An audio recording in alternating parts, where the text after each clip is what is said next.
Station in the capital. Meet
Zero point 0.9.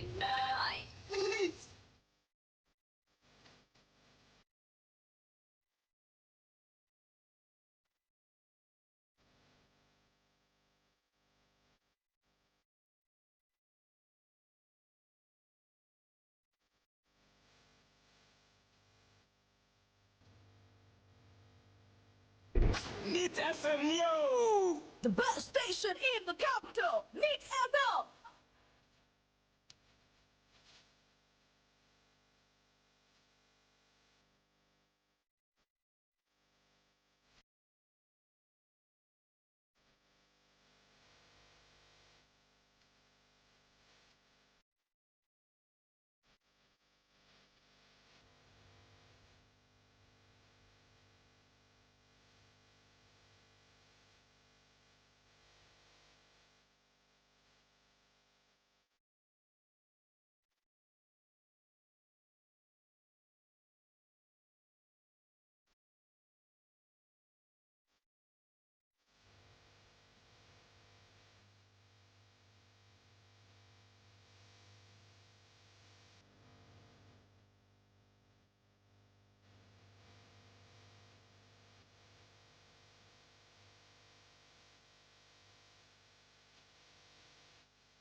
The best station in the capital.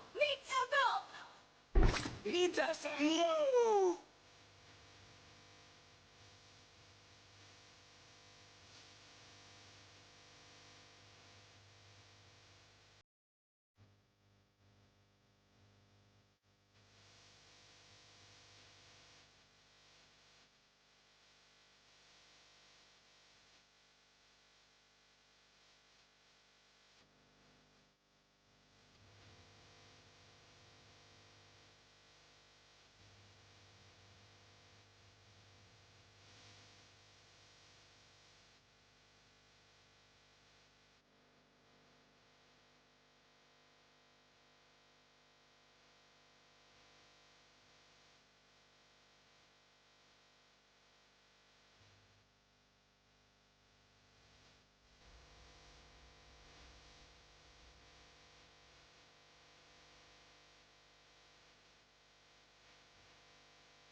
Need FM, yo!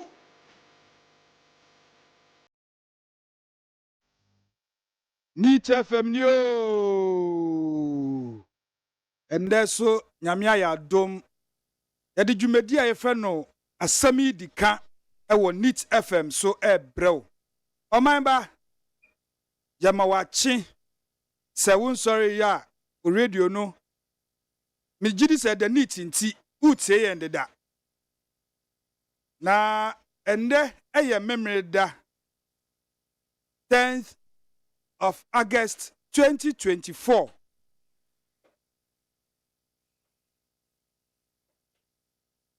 Openi KWADWO ADDO enende musumfo masatene dwomu a me baba somu yede na wotwe mu nsɛm a atwago yina e baba somu wo ASEM YIDIKA so sɛde amuamunim deda no yɛhwɛ na wotwe mu nsɛm a epiepie yɛhwɛ ne emu odu ne emu ohwam ne emu ohu ne emu yede ina yɛtase no baako yede ababa somu esanse bi wo ho a na wotwe mu anya brimpo entie radio na esanse nde ye memene da no paya e bia wo kwa adwuman ana wo kwa adwuman po a wo hyede nsi mu yi utumi tie bi na wo so e de gbo ntoma no hu bebi a oman no epem kɔ nti anopai ye baba somu e de nsɛm a epepe yi na e baba somu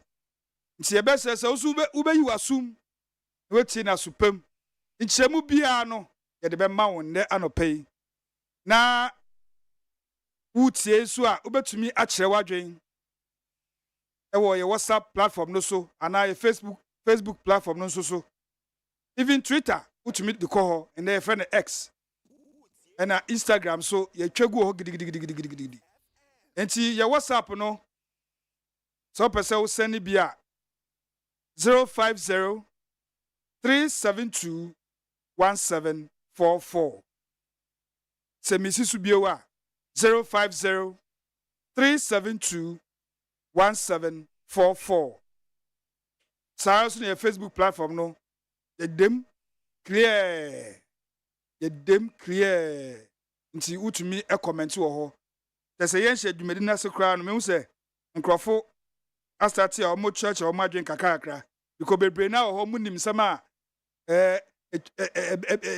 na otwi mu no epiepie ye enti no omo hyase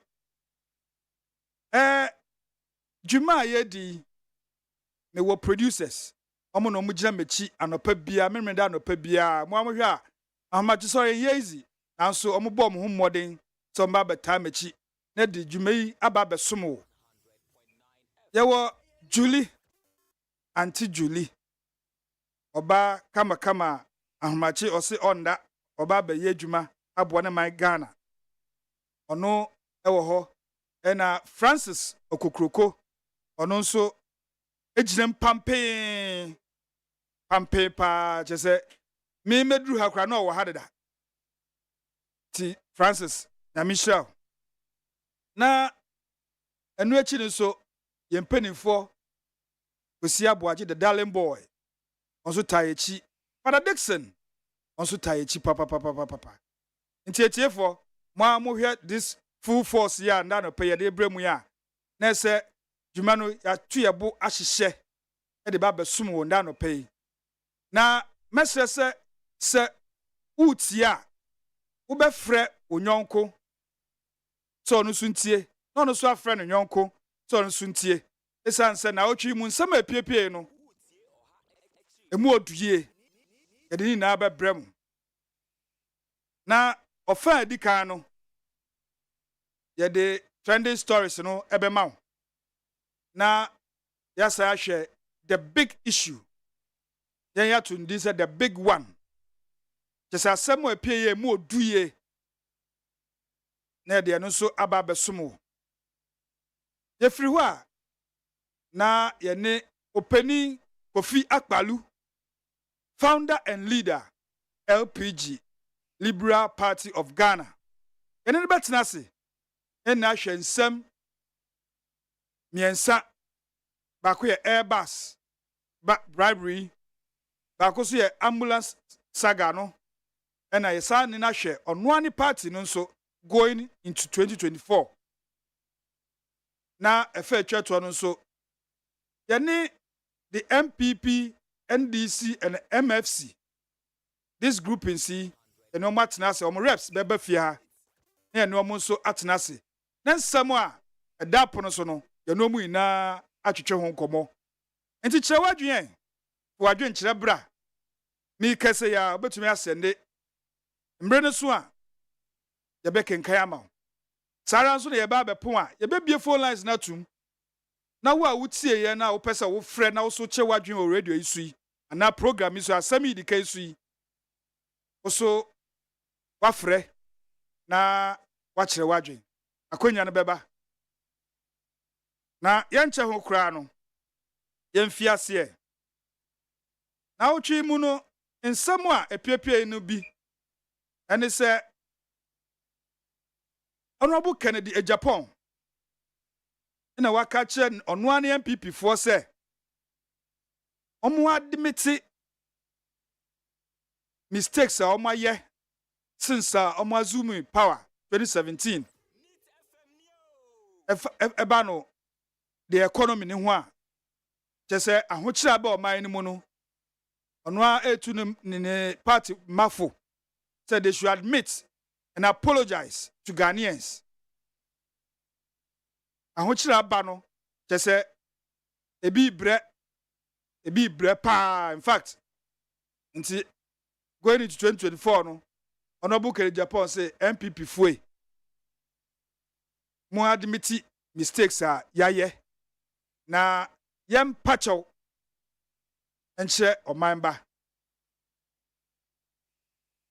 na enumu ena say finance minister okopie town hall meeting bia Ministry for Information Madam Fati Matu Abubakar omoye ya finance minister kopie o se bo Ghana for pamucho ye pamucho papa na ewe ahokyira ba o man mu no omosre omo de nsa dansa yam otudwogu fom gugura se Ghana for fanche na momenye bu apayo o man ye yenti na omo de that they can say structure system ne buy just a haircut e be buy na omo se o man ye yenti nti o man for e fanche na chese we no hwe efri Honorable Kennedy Japan ne nsɛm a ɔde betu dwa na amafi ɔmo hyɛ ase sɛ ɔmo pachawe led by the finance minister na Dr. Nyaho Tamaklo also the nanu to mu sɛ they should admit, they should apologize to Ghanaians ɛyɛ ɔno an MPP for the finance minister Honorable Adam say opagana fo ina achew na otwi mu sasemi epie na asamba ko esa pie bio ene nso President Akufo-Addo ena Monday no the Founders Day is your Sunday by holiday no be Monday. Enti omo ehye saafa no na President Kufuor beka say ono de or reject the notion say this country Ghana was founded by one man. And the only be an yarding because nipa baku to me engineer pinti say or no beji Ghana si ho or no be an yarding was ASEM na nkofo keka no ho. Nti on the reject it and so e be raise concerns pa e men nkofo so to be mane no nkofo to be mane ne papa because say President Mahama Krade na nutum say President Kufuor, there's no way you can rewrite the history of this country. And also Eba be saying na yawo wa ye kwatia boku conflict ya boku insensemi ena Honorable Mahama Ayaga boku Central MP edi betu dwa say National Security Minister just say Bosumi bia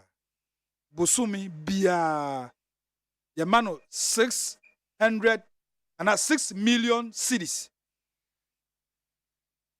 6 million cities. Bosumi bia say onfan ko anase onfan hwe siesie ana onfan hwe infa yie entu yie e wo boko. And so ono de being the MP on who be biara koso boko. They say odin sembe to just say na 6 million there. Say no show say every month. National security moji sa sikai say mo de bo boko sensem no ho ban. Mo de siesie. And a national security ba say Honorable Ayerge, wunnim security mu bibia na saa sika na yeje no wunnim dwuma ade na Ghana ne akwa ne se national security wuntumi enka so omfa omo expenditure mbetu dwa ko omfa so edisbezi omo sika omo ade omo ye na mmom omo aye bibi se eni se ba public ntina se wo bo na wo a bode Wa Nkwesiaga na otwi mu ana Commander Sugar Factory eno nso Honorable Katie Hammond ho or the India phobi Indian investors bi akwakwaje a say omoje factory no for 50 years. And also youth no more commander no. So sorry original say pene say ye lease factory no ama Indian firm no. Because yantie say Indian firm no say kra raw sugar. Ba refine it Commander Sugar Factory. It's a factory ya and kese say ahwede na ye no raw materials near the ye chinchi mu an ye sugar free mu no we de Indian for your mobe de raw sugar na say kuafo omo ho omo du ahwede no factory no enje enfan ya hwe e we na ye bu achi hwe ya say say ye grow sugar cane bia wo Impotem ho abe feedi factory no. Nti omo aye ne say the short term we no omo hwe say omo abekra raw sugar no na omo dey start because omo abaje no time na ekọ no nti say omo start production na ama akwanya so ama ekuafo omo ho mpeso omo dua hwede no omo tumi adua nti short term no just omo kra raw materials in long term no and mid term no so just farmers no grow sugarcane na eba stream a no mo ato sugarcane no na no so etiko dai na asem yewe sampie ye se President Mahama. In fact, asem ya cheye say 2015 2016 asem ye kan as abru 7 years. Na asa fe waba be ya no say en confirm biara entu anko Burkina. In confirm biara entu anko Burkina. Nso asem we te say a trendy. Na President Mahama de betu dwa nkofo ekasa na say we enye obi na be kan yo eye sadafo ya eya bugapele na public accounts committee etina say omu bisa sa said sensemi because omo te say as jurim bia koso nti public account committee tina say omu bisa omsem na ono obo bugapele na de betu dwa say yes in confirm ye no seasonal nti imprempre omu kasa impo no bebre na tutu eko Burkina Faso ene na ma journalist fo ebo anan se sa de omu kọ bia ho a yesi ye nyen nkonfem no omu kọ eso na omu kọ to security man ho na security man su kasa o nkonfem no bebre ni ha omu do so pa bebre ni ha esanse omu atutu eko Burkina nti President Mahama former President Mahama Nyawuke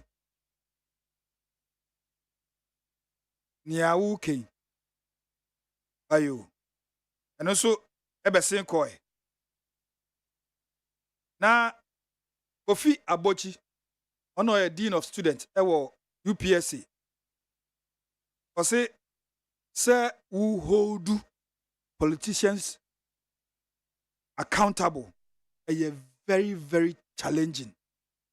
They say, sir, politician, obetwina to say, or account for enuamo or ye, and asika, ye de man say, of mbo man ho brano.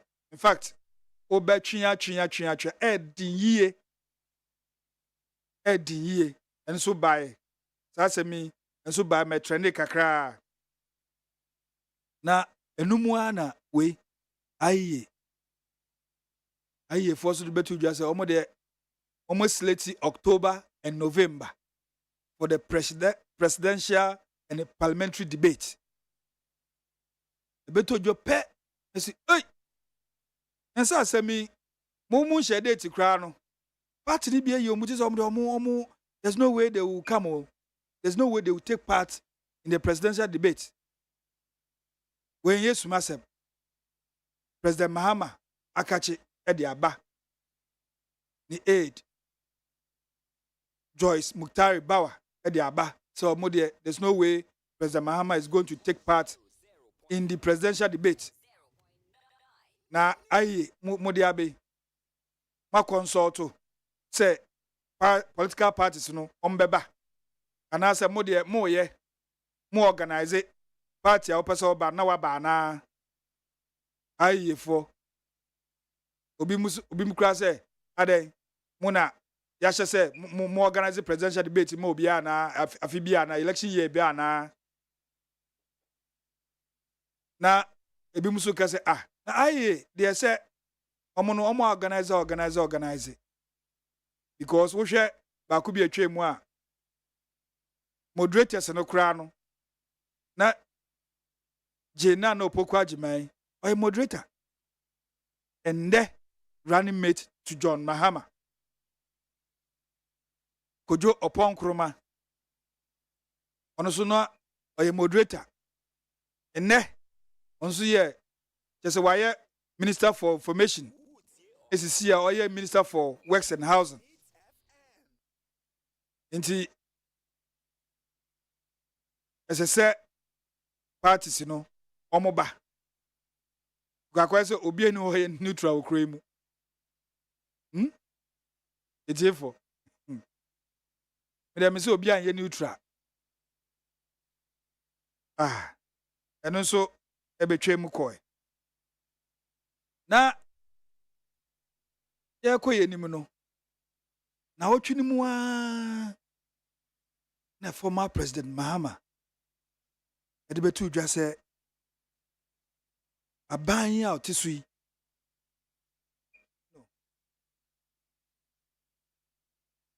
aban a otisu yi ono special prosecutor obo ne din sɛ ɔmbɛtena dwam ɔmbɛyɛ prosecutor panin na high profile cases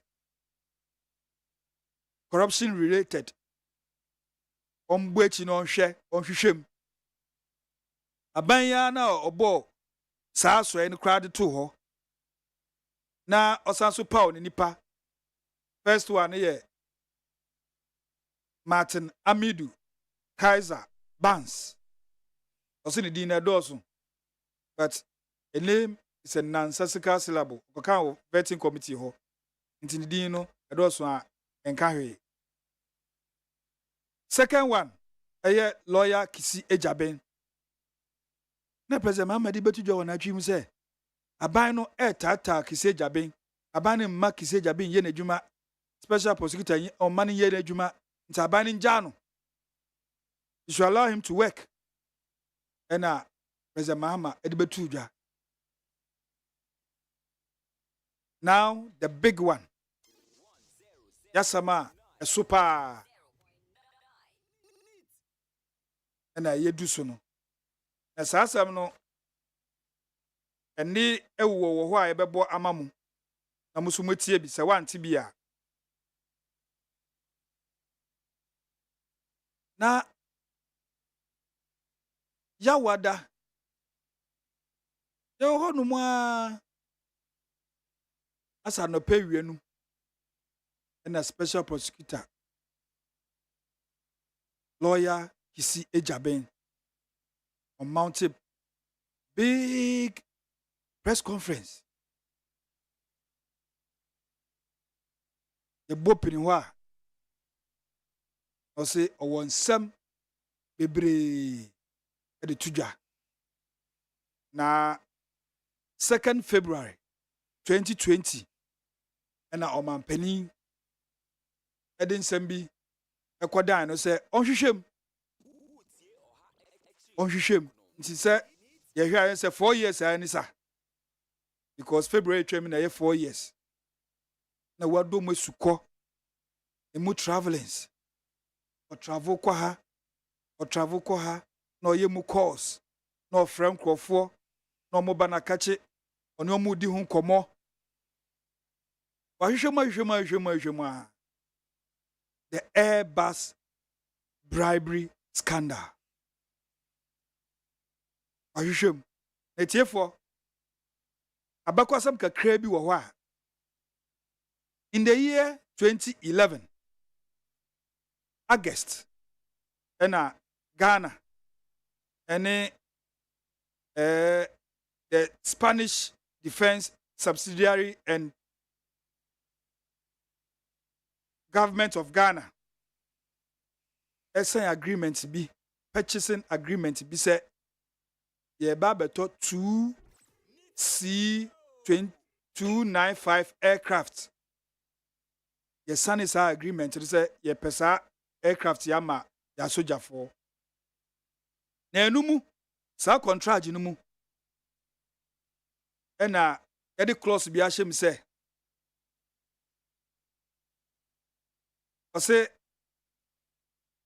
a declaration of compliance with the 1997 OECD Convention on Combating Bribery of Foreign Public Officials in International Business Transactions. They said, Sadi no mudi shemu say almost a kuonu omo manufacture sa aircraft no and the government of Ghana air science adi no omo di shame nti 2011 no mu ena ebeto dwa say one Foster Mahama on the UK ono ye liaison officer ema sa Airbus foi Airbus for etua bribery bi amano bribe omotua sikapudio be 5 million euros e di amano se onhwe na Ghana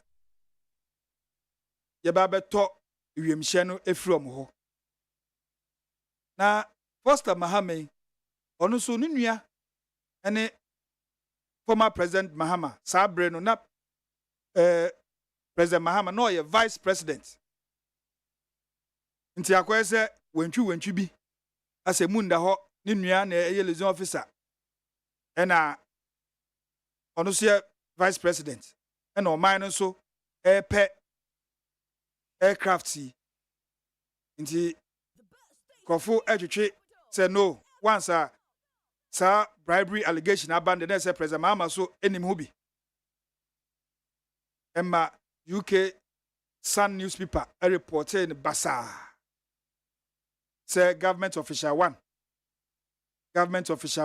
sabre no ye tritri yensa nti sabre na twemu a de besi 2020 2nd February na President Akufo-Addo etebira asem say special prosecutor Jiasemi na buachi na yenhwe sabre no na Martin Amidu Bansa ana Kaiser Bans na not adwum as special prosecutor on the command na on the command pe na Martin Amidu etro krata tintintin on the command Foreign Affairs Ministry say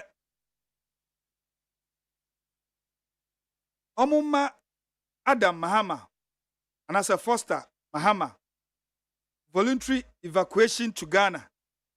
They say Omun say Omra na Matiamidu on to Tunano. And no antentem amfa na nkrofo ekasa wo ho papa. You hear asamwa the then information minister Kojo upon Kroma kan wo ho a I say Airbus scandal biggest international disgrace to Ghana. President Mahama Subekabi ono kra de kofu caption om say Mahama insult Amidu over Airbus bribery scandal. Saying say Matiamidu is handling the issue of Airbus scandal constitute stupidity. President Mahama uses our word na Matiamidu. Anche na Matiamidu eja special prosecutor office no to hose on the resign. On ye dwuma no kra bi we jai. Na President Akufo-Addo ede lawyer Kisi Ejaben ebetina ekundwam. Na Kisi Ejaben so onu so na wa hwehwemu a come obe yes special prosecutor up to today. And dan ya wada odi betu dwa say Airbus scandal no President Mahama and others did no wrong. They say OSP finds no evidence to support allegation after 4 years of investigation. Mahama collected no bribes in Airbus scandal. Now, the government official one now, former President John Dramani Mahama. It's here for yentie special prosecutor. Nsam fabia sidia odi tudwa. Yentie kakra. Neat FM Neo.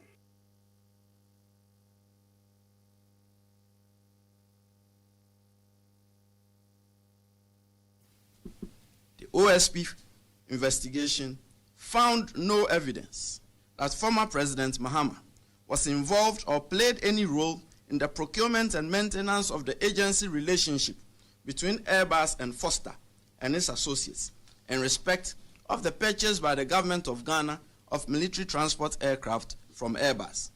And it appears to the OSP communications and meetings between former President Mahama and officials of Airbus to close the deal were actuated by good intentions on the part of the former president. It also appears that Foster and his associates became involved as intermediaries in the Airbus Ghana deal after the decision by the government of Ghana in preference of the C-295 aircraft. Therefore, it seems that Foster's Airbus intermediary role at the time his brother served as the vice president of Ghana was a case of luckless coincidence that attracted the disapproval of the UK and US authorities.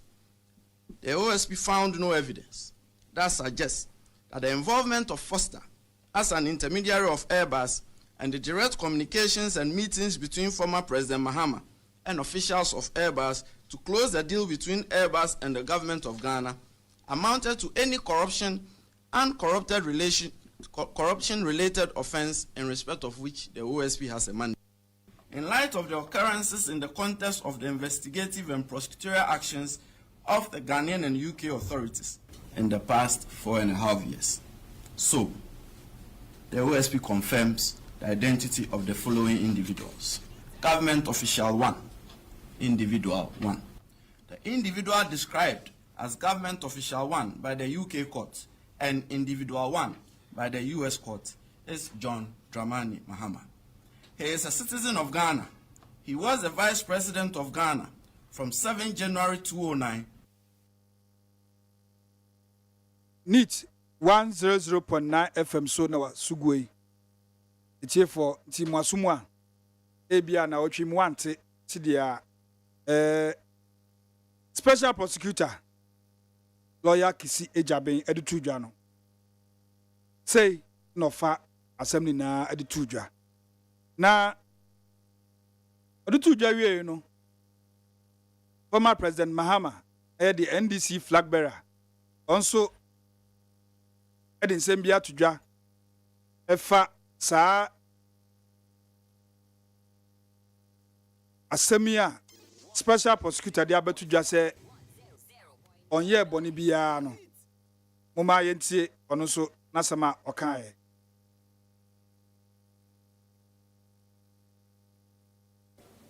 We in the NDC do not place ourselves above society. We are humble and honest enough to submit ourselves to investigative bodies if a basis for it arises. Relatedly, I've been out of office for more than 7 years and 7 months. No allegations of wrongdoing have been proven against me, including the baseless Airbus brouhaha that this government attempted to clothe me with. Once again today, I say it's a pleasant feeling to stand vindicated. Wasumwa. I say on a crowd and I didn't hear bogus. As a mama neko, I say a bogus. And she say if it's been vindicated there, or not there, or that's it. Okay. Your guest, Kofi Akpalu, my friend of His Excellency, Kofi Akpalu, the founder and the leader of LPG, Liberal Party of Ghana, Otenase. And I pay Yanine Babedi enkomo on various issues. Inti the best say Barry and Waso na wetie Kofi Akpalu in Samoa Yanine Babedi hun komo and no pay. His Excellency. ODAME. Yamo akwaba. Mejo suminia. Anope yadase say yato nsafre wa pupu ti na wo se uba beboa na ye ina ye pia oman no akonanim enti anope yadase Do mejo suminia. na yen shase a mi hu se na otwi mu ambulance saga na etwem no ya kweti to force ne japa court say they've been acquitted and discharged. Uche mu say just say o de wone wonti ase say ye be akweti wom. Men kindness and I'm say amanfo na intimacy. The training nyina say ma no pay ma minchia na minchia o producers. Ene omo amanya sopa omutie bofidie na no pay mo bi achi. Bia minchia LPG fo nyina Liberal Party fo nyina. Baby obi na me manache na no pay. Many ODAME no kro mu nyina e ba ko pay. Asa ade sie no. Mama kai bra Pontius Pilate. Oche Yesu Kristo no. E di Yesu ko no ho no. So oche no. So na nkofo na kwache ne bae. Ya oche Yesu Kristo na say ne ko Yesu e di Yesu ko na nimu no. Na e di Barnabas. Ebe kan no ho no. Me mu se nipa ni nyina eheli say yenja Barnabas ne mu yemu Yesu asenium. This is Sana Ghana edu. Utimi enya tumi na bo krono. All that they have to do is to mount pressure on the judiciary. Na okay can one sem and I say we call police headquarters. Now we chita for ababi jina o ye munjano. Na judge for near you for the no majao. Sana aikoso. O ma we mu. Eti ade a asefem. Say o hwe ya ase case ni bae no mo ma wie sika no. O ma wie o ma ni sika no ase ye hwahwa wo mu. E na Ghana for boji wo mu so. Eti no they say the aba no. Say wo abetima bokoro no de we wie o ma ni sika ne de. Na ya ye o champion.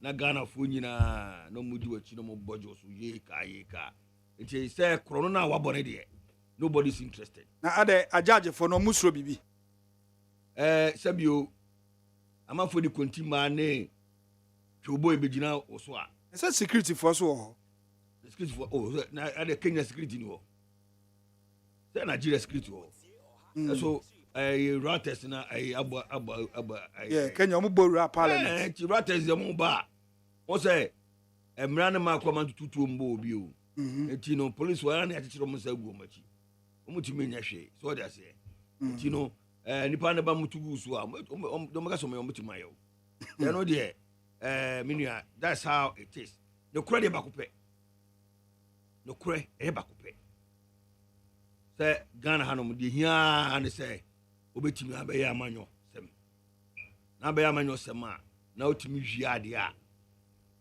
obo man ne krono a you are free to go obi anyo hwe how anasasa ne koso case study ni ne wen na de ekoye ne bi no etu baje say ade na moto an bibia ni ho ene mo gotoye no bibia ni ho o ma hwe case bibia ni ho masa fe ya na makai me papa Rollins babia obi na me fa ne currency o say asem we dey e kan court nyi because o mon kan kure ntini enko Antoa because Antoa na ye adwuma Antoa ye adwuma pa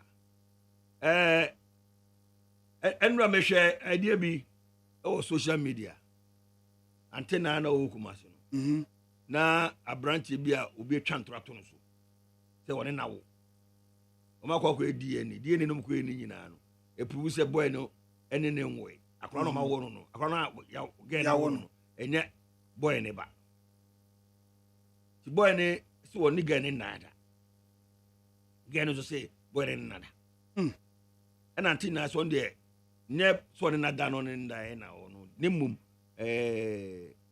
akora no ya wo no enye boy ne ba eno antu be so hu free ge no say why no na way o muka bia ga nesi boy na no na way na boy nesi san dia ne se muko no munko ekodane o mu no mu dinse eno de muka na ga na yidin ke ma me hunu se wiase no de nipa suro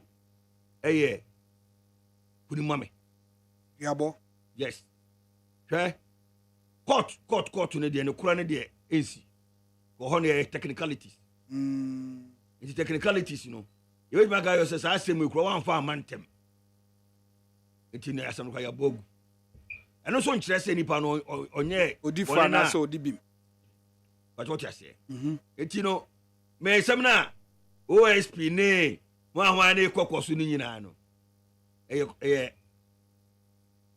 technicalities ɛsɛ ɛba cancer ambulance die na ambulance den ɛyɛ MPP aban ɛna ɛnya yi wɔ ho ana ha wɔ ho ana it's the same NDC government yes ɔmo kɔtɔ adeɛ no ɔmo na si dabi adeɛ no dream wom ana ne sare tie sa enti no say mo de court no ko bo technicalities say obi ni answer ne adade a why ene na mo so kire you see let's be honest and be truthful to ourselves it is seven no mo kan court any enti bia na eti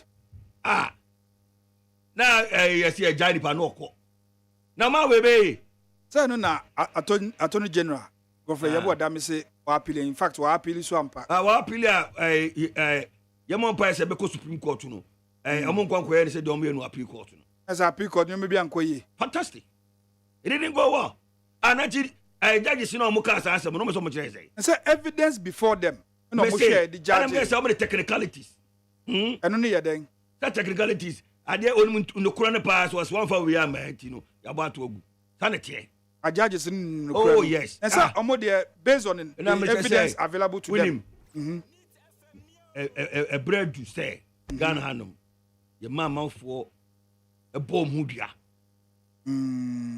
what you say na Rollins ye kwesi say so Rollins no o mama na mudia no what you say Rollins o mama na mudia no because Rollins to say asama ya dey beto no so nya no kra ti no ye mbodua ye kwanto an honum na no kro nyina ewum bia beba no ka say lie detector kra so no say ade no mbeka no o the technicalities ebe ye no nwuran o me twantro ebe san kra che exactly nemum hande kwaku firi ni no go puni Antoine yenko jina na yembo and they breaking crying so just say na ye hwe de besi but ye jai na amafo di bone wo kurum anom sa and omo de emrantie na brabo omo sell no look at the number of people on the street who are struggling to eat na dia asai me and say omo accommodate omo no omo susu na enya omo fort ehia too much wadwena sei ohia ema wadwene sei untime nwini biem eti na obi kura ma 20 series they can use you misuse you I won't say you misuse you na mebo ye kobodue na nipa no wu a na say enu de be ma obi asu anyansa ho obi ahun say saade na okọ no twa ntoro a obodua e benya ho eti obi anyansa wo de tirim no onko ye bi nti yemfa free hifa ye man pani so saade kosi anasa den bibi say de kisi ajabe na beto no na anyway ye bebe no so pese ye wie ambulance na o ambulance den de me kan maka problem e wo ho pa me say o man na beduru pempen so a obokro no a yen so benya party say NDC na anasa MPP no akoko ginam o ginam a o ma beta ba ye ka na ye say jaw na some na foolish case it would ko di bone no nya di bone no ko ade a na hu so we NDC ni and now you MPP ni then you be covered that's all it's emra no enya adwuma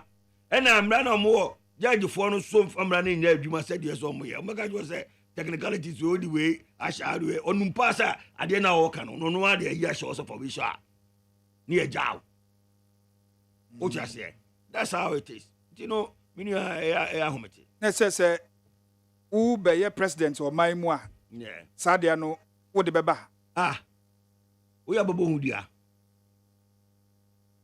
tano na nipa su nti ube putu fear in us na Ghana no fa fear mamu abede na se mo fa koso di bone nipa so nyame ana anu se nipa so nyame se sei yin na ekọ asori ekọ na asori dem mo no na asori dem mo gina no eye ni o mo pe wa asori dem mo nti de ekọ so dia hu nipa do say na so nyame wo ene brayumi ene brayumi only few and sorry ne cry only few and abekwa mu say ye exceed ka nyame asem bi o that kind of business.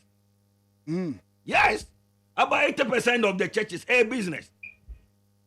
That's nothing to do with Christ. There's nothing to do with the Holy Spirit. Everything is about money. You go to church, it's money. About 80% of the churches in Ghana, it's all about money. No, not in Ghana, West Africa. Only 20%. And I will say, "Yeka unyami asem aye bweni pa mani pa abenyame." And when was the last time I was sorry? Yeah, can't fear in you. Ama wa sakra and you know say who having be with I said that you wa oba kwaku bua konta. How many times? When was the last time you kwaso the crowd is as him? Say you can't some ama wanya you will say no, may have a responsibility. In the book of Hebrews chapter 9:27 say it's appointed for every man to die once and after that judgment. Nobody can run away from it. I saw the ben and the preachers are in war. And cross and the Casa some natural among Odama Yesu. It's all about sofu. It's all about sofu. So believe you good. That's all. It's business. It's no more church. Fantastic. Bebre. And sorry, Bebre Baba, it's all about money. It's all about money. Sofu no business kagun butum. Or then the ADDO to business kagun butum. That's all. It's a conversation member the members, you know. That's all. Now, Kabaka saw the next year to anointing where a yabu and wagu at 12 near the amount of 500 cities. Say beyond and in that GDA. Meaning, there is no oil on earth. There's no oil on earth. I bet you will be BM. A year contompo and nada. It's in the almost says or Mama. Why you be able to good to menu who trust me. Why you be one with the good swa? A bema wo, what basic any. A bema wo yaria or yare never caught. Banum so bolo, banum what but the mancasa. Some bonum so bolo say. So bolo bema wo, yaria yareno. Ako. What do you name Juma? They say there's nothing there so bolo. If you are sick, go to the hospital. Okay? Let them diagnose you and find a solution for you. Masa, memma wadwene nya wo da. Ewo bo ma be wu na nkwase ewo no wo.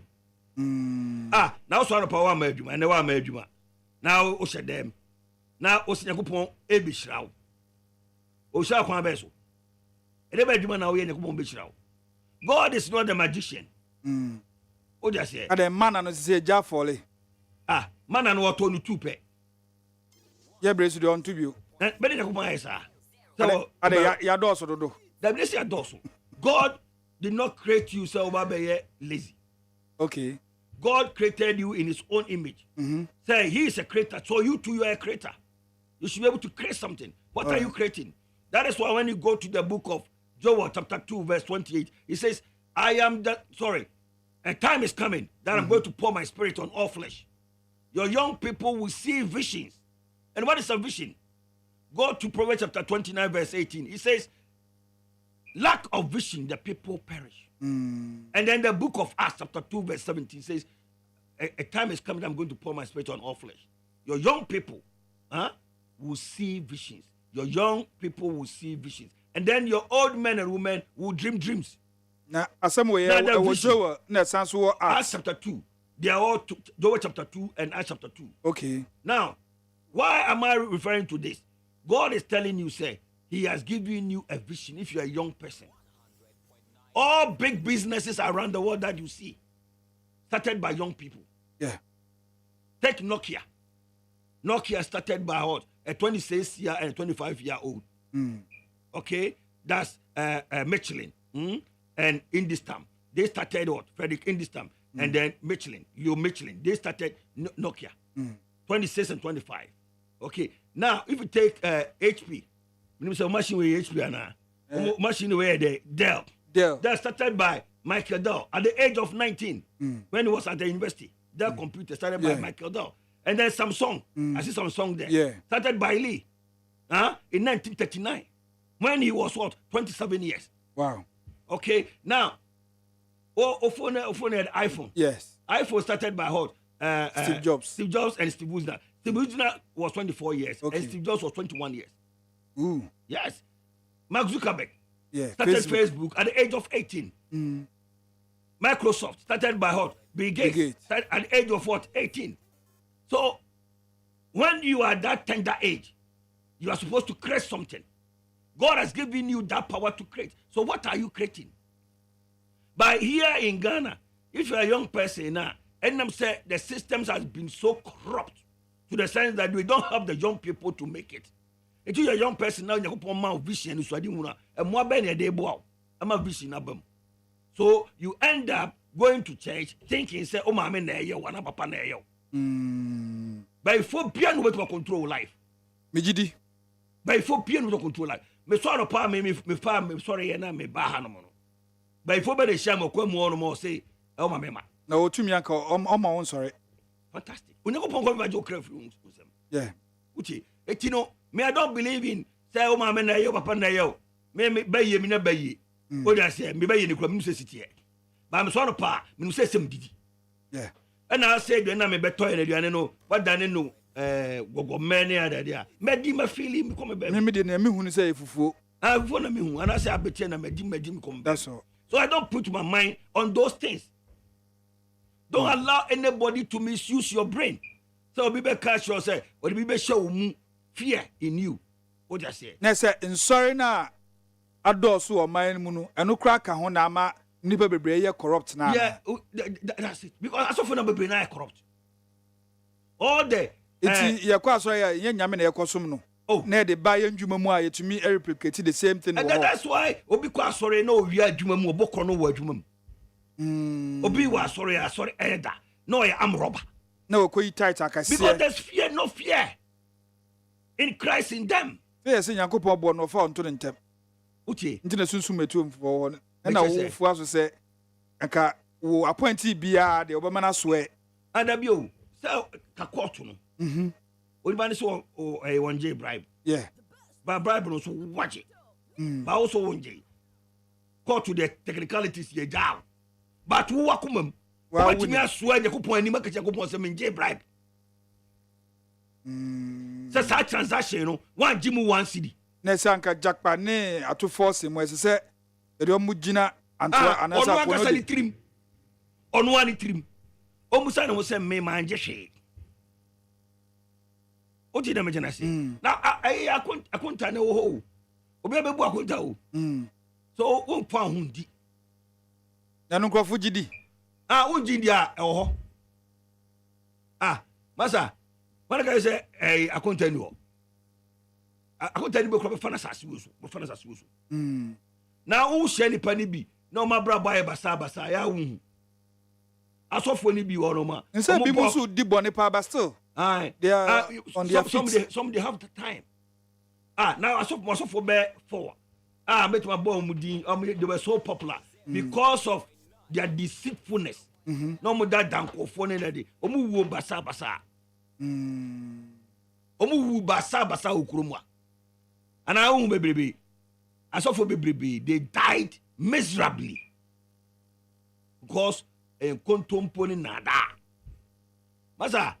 Be piano ma obey no fa ho di kwa men na da ho sa wo ye de adwuma show sa o man panyini na wo hwia o man no sika ye se de yakwan what discount sika ye se ye de ye hospital what discount when the wage percentage what discount so discount de be de adwuma na ye o ja se na wo pokro no na wo discount na wo di ye no na wo be de na ye kwan no.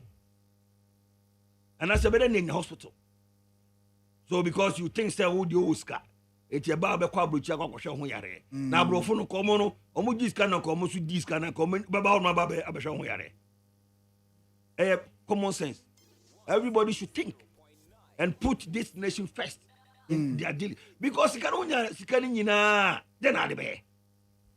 And nobody be to try dance. Unya dan bebrebe ni na ye. Odi ja ne nchimba. Na wa mukura na de na wonjirima.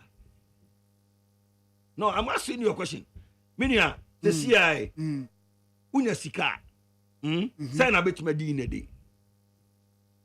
Fane say $1 trillion egu account. E dey for so pa na de bebro. So one for mbia adwuma. Ama obi ma anya adwuma ni bia, nyene sika ni gu hono ma. Fa so be pa na ye ma. But what you say? Na sabio aduane na wo di ase na betuma di na de. Wo so nya sika so a wo di afi na wo sa su. Usuro mpo se obedi na bi. Exactly. Afi wo di aduane na se ohiani why ohiani no na mo no. Ono ofiso ohiani ti no. Onum se wo live good o. Okoto aduane a okese ma me se ma anwa e ma sade ne no so. Ma me pe sade nam. So na me che no. Na usu sikeni ucho na udi bro de. Na sikeni ni so koto aduane so say da bi madam anwa ne do so ya anwa ne me pa anwa no. Kosua ne me pe de achi. Ba ohiani ni so kosi kosua no persist. Ma me kabom na chi bom. Instead of ohiani no you ignorant about his health. No, that is how life is. Yeah. Where you are, you will not like it. Nobody likes where he or she is. So that is that. Obiani one or content with what he has. Because Abrabon one tiasia. It's all about imparting other people. Life is all about imparting other people positively. If you say about you, idea baba no. So baba boa manipa ani dia bo manim. But ma seria ba nipa anim. To be kendi for. Yes, you have to do things that will leave a landmark. But ma nipa enya hoto. Bomba so be di o man so say oba suppress nipa, oba kan nipa hye. Now be ba man adwin say me ba kofo me ma fi o mo pa. Ana woni misa. Oh Na dwene nye. Minimo bi kra wa hye da ka bi kra che me. Ai, na dwene nye correct. Obodam. 2 minutes unya da. Na me onya alatani o. Na me onya alatani. Na da alata for my de sasa no mo kan me de mentia so ade no mo kasa ga nyame onye ga na ni. Ah, shalata for too morning. So it's no nyame onye alatani. O da me che no. Etiminia nukura ba kope. Ata 40 money ye no na Ghana for kogu ho etesi mu. Ana ombo Ghana for na no buja mo kwan. Ghana must go. Kwa we no afi de mo sa ba Ghana ha. E se kwa de mo so ba Ghana kra obi na se mhwe social media bi. Yes. Man bi kwa dance wa sorry. I saw them so nya visa to Ghana. To ne ba nya visa ba Ghana. Yeah, ne ba. To obedia dance. Yeah. Wo so te Ghana ha no wo so kem. ASEM. That's how it is. Yeni Kofi Akpalu, the founder and leader of LPG, Liberal Party of Ghana. I say, unyabo, when you cast the ubody anaka someha. LPG. LPG. LPG. Someha. Ne someha. Ne konkwa. Any din komo afa various issues ho. Nya yeni na abubo so kakra wie. Ambulance saga na eba ya court, ya priest court. Say wa kwete na we discharge atu forcing and jakpano na na hwe kakra on the also on tia sekra say court ne betumi akasa nka say de Antonio ma bochrewo say yes bochrewa bubi mame akonodi nanka omode soe ampa say sadi no omoye no nkeka obia enim na Kofi His Excellency now Airbus bribery scandal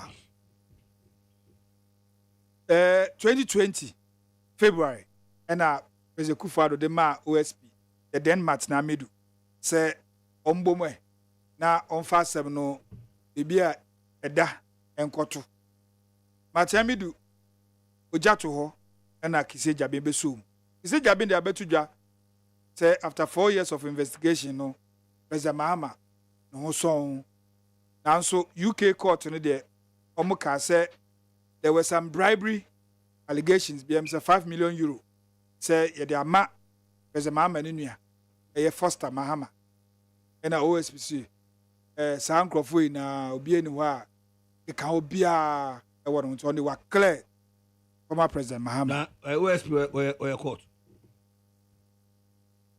the ben na man is our cost status no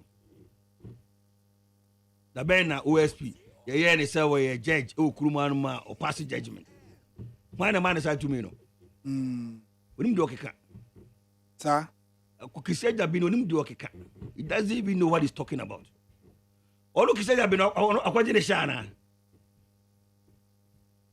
the share saying na sama kiseja be ka kire me Kofi Apalo no ufisa me yesa me madwene eswa to the sense of be kasa ansem no na ya di na mahama na ko ba ka kire ne ho se wanye wansidi mahama pa o modua won dinse en ka kire Ghana fo se sika wansidi kura man nsem opo modua se mahama timbo no ho dua ka se wanje wansidi a metwa asem no Maki said the make kasa nsem ne kire Ghana fo kura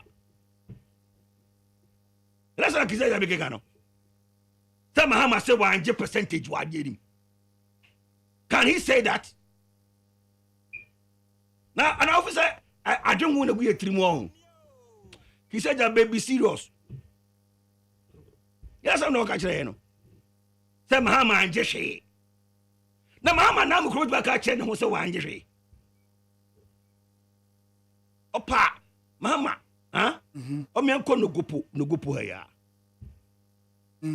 na on gina nsuo na no kan kire o mo se wanje hwe o batimi akasa asem no can he say that to himself ade wo evidence bia na opa o me anko ne papa hu na so opa anko ne papa hu na so ne papa hu na so ne ko je ne papa hu na so no kan kire ne papa se wanje hwe unim bibia ye nim ana now anti UK I know ke kan na wa wo kan no UK no be so say yes na o kan wa anye hwe can you say that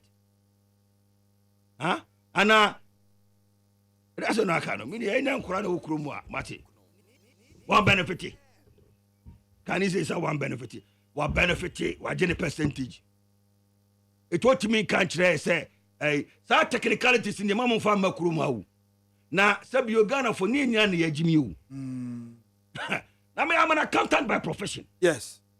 Oh, you can't tell me this. Say Mahama so anje hwe wo GBB so ka so anje bi omo no dia on di ne ho nse say the Rollins kan no ono anyina Ghana fo anim no ka se me me GBB and am say man GBB a bibi say nyame ono on ka se osoro so nyakopon oni nindi opa on kind of sakeke on kind of so ono kwa sorry meboa yeah so kwa assemblies of God yes onyina sorry assemblies of God assorry them no for microphone no catch microphone say ono Mahama John Dramani Mahama say Airbus saga no so wonyamu one cedi kura e benefit ya nyakopon eni nindi onka sa asem ne keke kisaja benya kana nuntum kura ma keka sa asem ne nchire. We are not kids in this country. So no wa yedi investigation na say kiss sa no one any judge e okuruma no ma obe pass that judgment no.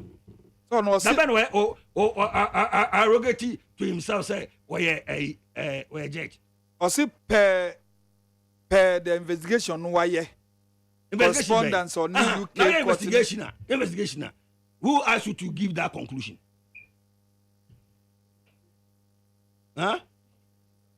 One man sir I saw on sa a conclusion. What I say?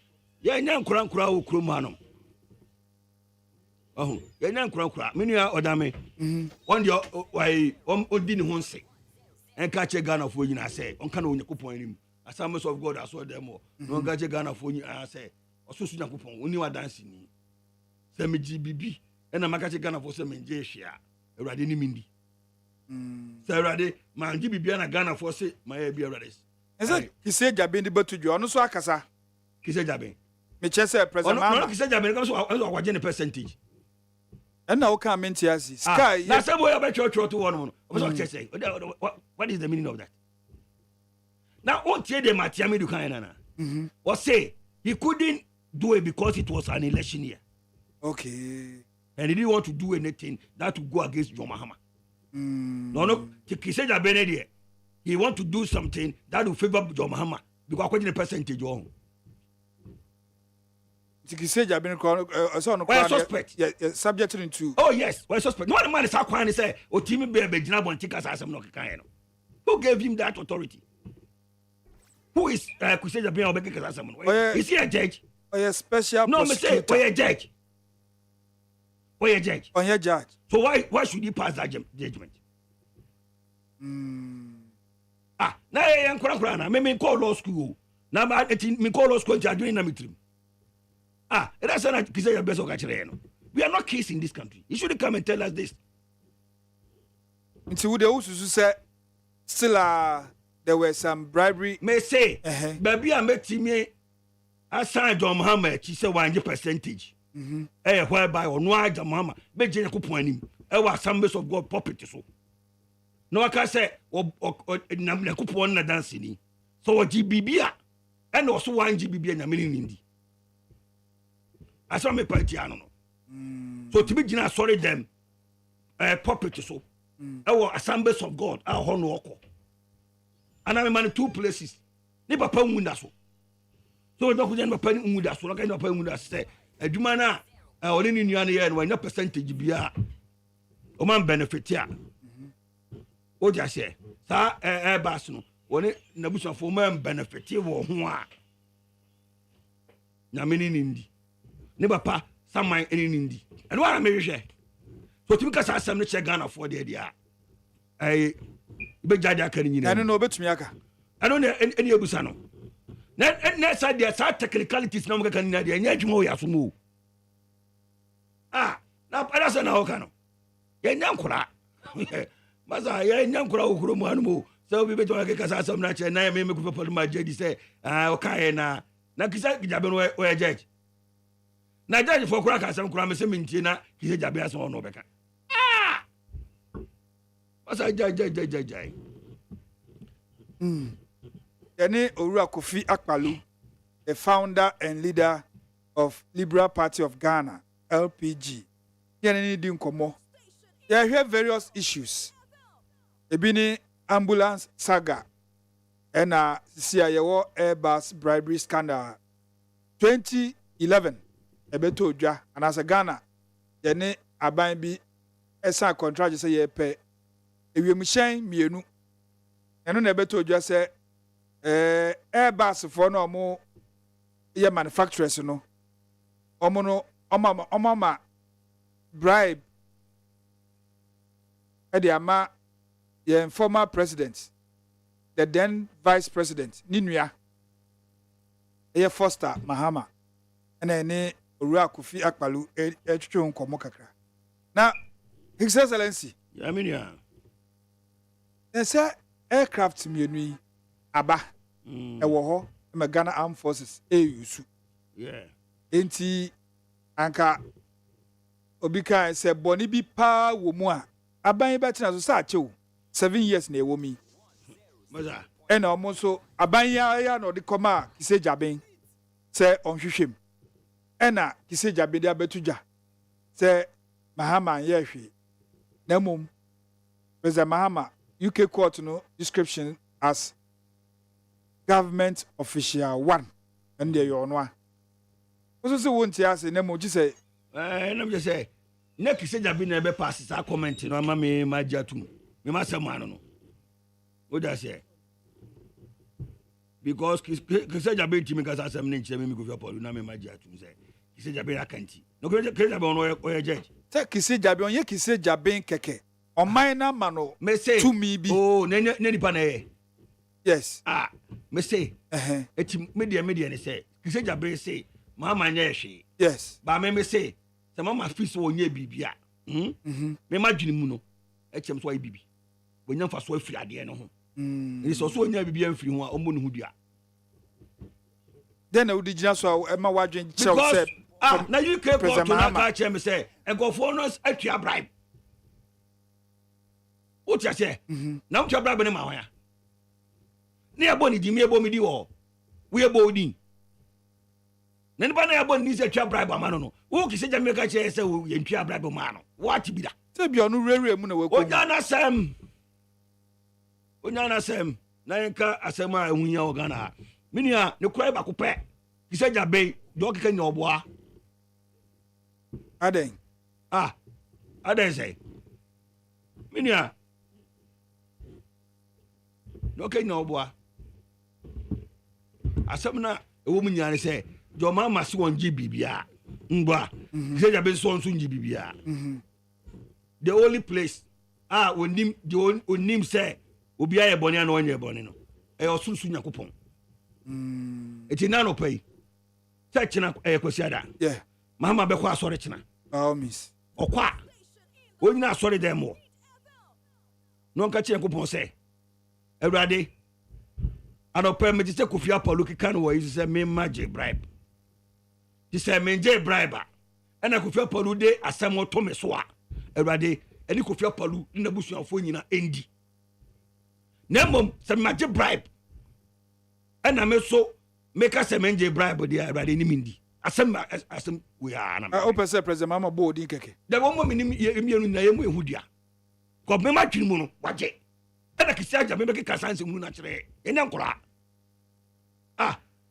mama no aka sɛ onye bribe ade tro ntumi nka ɛsɛ waka de otua bribe de sɛ otua bribe ama wo so onye bribe president mama voice am boy me sambo nkyerɛ wa enya sa voice na me pati me say UK court ho no yeah oma establish say oma tua bribe ama wo mo wo so kise be ni na waka je say na kise ja be no na dwe ne say we small boy tinu maminya no small boys obi a twam photo small boy na so won duru me to yakora ODAME che no tie no enya kan say penifo che no mo make kasa sam ne kire penifo say by age and say munim form say me ba wiase ja no yeah enti de ma hu no wiase wo hu ti mo make kasa sam no enya nkora mini amesu minti ase ne say ono na yedi investigation na man no why no the findings aba betu dwa me Kofi Akpalu say that you that be the findings no but show report me say findings no kan eti no the UK court no troye no eno de wo mpati the UK court no the ono kise be no de na ono aboni trimu twotwero no na wo beso wuti na kise jame ba na de ne say na sa say mu mpese yedi finality baba ana finality bia ni wo a che say wo beja atum sa ampa meje na madie wi ska na sa otimi ka che so wan yiska Mahama timi ka sa asem no nchiro bia ada wuni Mahama sa Mahama Mama minim no when I was young boy your mama mini no busane se onim osi busano osi ofra soroma so unim asoma so ekumase yes busano busa onim ata busa onim ejati weni yeyi ben 1976 minimum omunya fiti nkura brem sanam de ba hwe na ba so aka no Mahama mini no buy me fie bedidi bantu be 92 busa no house number no mama no house number opposite California ba busa no ono ni me ba me de minimum no masa chai me Mahama minino when I was young boy ntena ma wo kase chese so ka chemsa se minim nipa no minino kwa sana obi aba politics minino etino menya tunim ne obetumi aye me so otimi kan kire me ko police wanje percentage oboa ene kwa di na se ye fro se evidence awon fabra the court ne kan no ene ma me nupe court no ene obepa ho me so waje ono so wanje me boa okay mo ehu die Nyakopon kwa ni dia dance me se waje ono so wanje ti o mo ehu dia aduan kwa na be dia dance that's na o kan ti yakofa tigari mbegu no mo ngoro sa ye nya tigari o ye nya osoro Nyakopon ye nya hom konkon Holy Spirit where the hospital there so no fana ba na mo ntemebo Holy Spirit this time I'll prove to you how straight the Holy Spirit is Very swift. Very, very swift. Share. What was supposed to do agro? Opa, onyina ho no gas wanje. Me say ntema kai so pa. Ne ma be mienu. Ni papa wunda so. Onko je ne papa wunda so. No gas wanje. Na say waje no so wanje ya. Ni papa saman. Ene samanfo atwa wa ahia. Omuni ni ndi.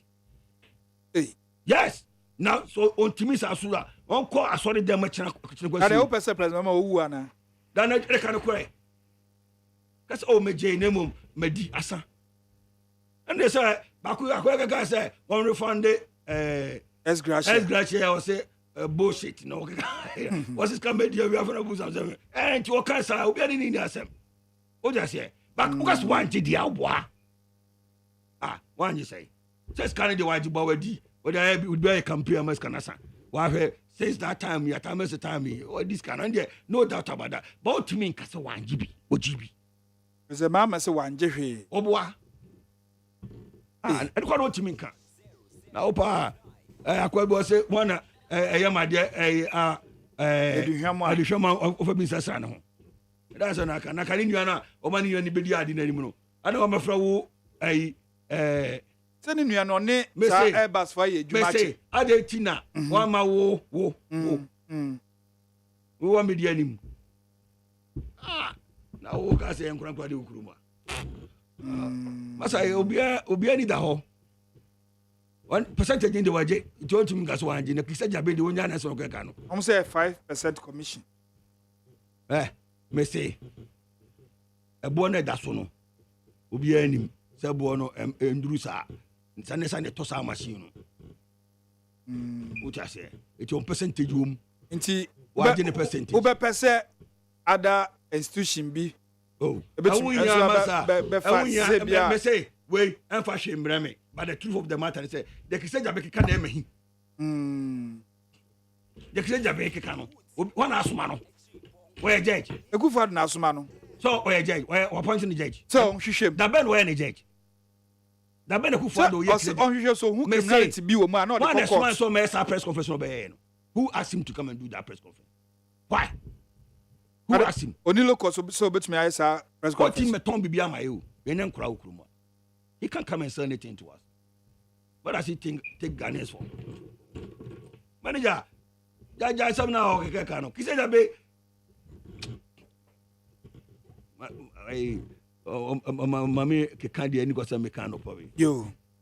Yene Kofi Akpalu, founder and leader for LPG.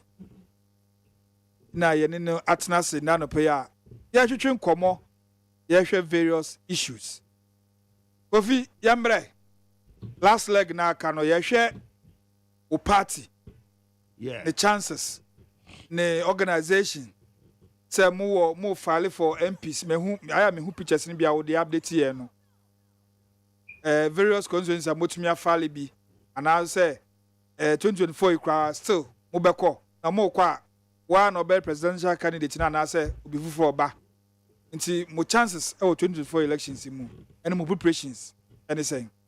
Na me aduma 2024 LPG said wa odi kan kan no LPG ye beginam ye contest election no nti sisia no ye hyehyɛ bia say bia abema yetimi agina abato nim nti eguso ayeye na no achi no so no ye parliamentary candidates no across bia no ye pese nipa gina na omo contested in the name of LPG nti koye so okay koye na Ghana for so ensam na say ye ba said ye ma me wa abrochiri no sabe pepe na me be ya ma Ghana for ma me because me mayensia me won kwala nyina wa abrochiri kwala me wo mo abrochiri no bosumi bia aban tua mo child benefit na sabi o me menya adwuma wa abrochiri na metifi a aban tua me ka na wo twi bia aban tua me ka tua me dan ka ma me eti no me sa benefit na my enjoy wa abrochiri no me hunu se me be president a esem tumi bi ma Ghana for Ghana for so ehotom akola bia bosom so betwa 500 Ghana e wo Ghana ha no be president afa so mo nya adwuma no ye betu almost 700 cities eti no ye be nhihye ya be ma sika bakurum na woton ade a nipa timi nya sika to bi na wadwumadi a wudi bia na timi ayai den akoso minua ye de ye free say Ghana baby a edru no we need to create a better Ghana and a better tomorrow. Now, a better tomorrow, no, we believe say we have a new plan to create jobs and to create wealth. Young people, say me can no say Yakupon ASEM say a bread actually no. Me to me home aguni penny na so. Na momran tie no maba wa benya ni swade hu. A bread di achire no. A bread di achire. They say kwewe ya. A bread wo ya nimu no. On say a bread wo ya nimu no. Me to me home aguni penny na so. Na momran tie ene maba wa ebenya ani swade hu. Ani swade hu no. Ene say o say wo say obi yare ya na say Yakupon kan wasem. Nimu. Yakupon kan asem say o de bibi wura mu because obo se ne so. Say na bia obetimi anwini bibi. Amana aye moade aboa wo ene adasa. Nti abranche bia no na baba wa bia Yakupon de sa adom na dom. Nti de ne Yakupon de si wani so a obetumi aye a bebo nipa. Eno ni vision no. Ti nyame ya do na be president. Am say obi o ma o na vision na. Sa vision no obetumi de create adwuma afani ba be 1000 or 2000. Dem mom sa nipa no obehia emoa. Eti mbe hihye ya ebema onya ni swadi hunu a obenya moa na ade ni swadi hunu na bam. Eti ye be set $10 billion job fund. That $10 billion job fund no. Where we university, where we polytechnic, and our university. No one ni swadi hunu bi. Now be so started that business now. We will give you funding. Maybe now here $10 million, and now here $1 million, and now $5 million, and $500,000. And I've been here and there is our business now. We will support you. But any free money, any loan, J, fire Jumano, nature and kakra back. Now, it may bow. Beginning, okay, say, a Korebiano, a bit 500 Ghana cedis. Exactly.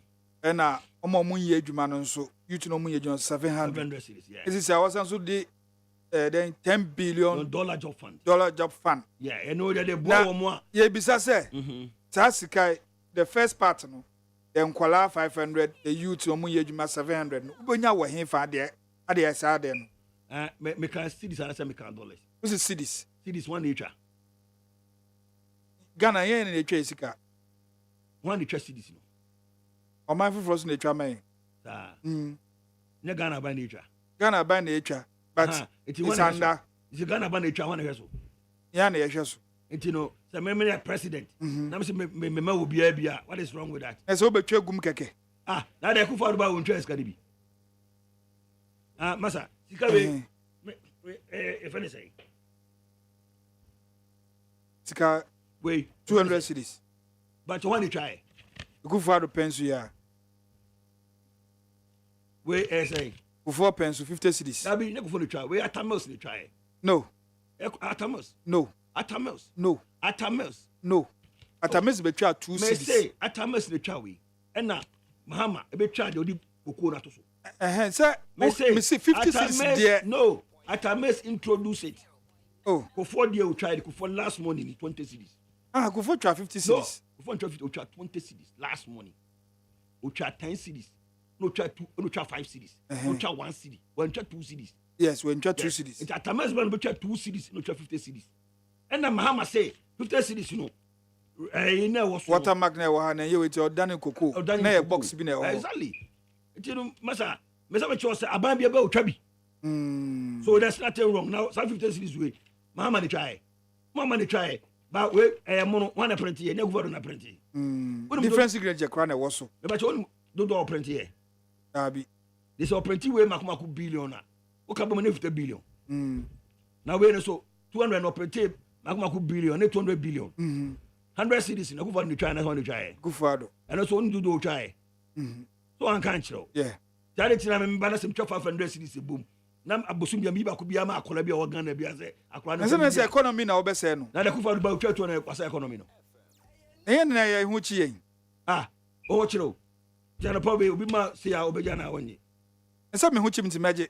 enti mara me twabia kana bia ma obi na obi so ato no say ade kira ndo mo ntwabi ma no enti unia na wo hu so da abonten no accommodate no sa na pa na ebi eso obi ahoto no na obi a ho betumi ato no saa ade ti obi ahoto na ne amammo na wo se ye ma wo mebu no na ba bebu ni sen obebu aman na manipa ho ato mo ti so ti mi mbu man no e manipa no mo no mo nto mo then you have no business to be president.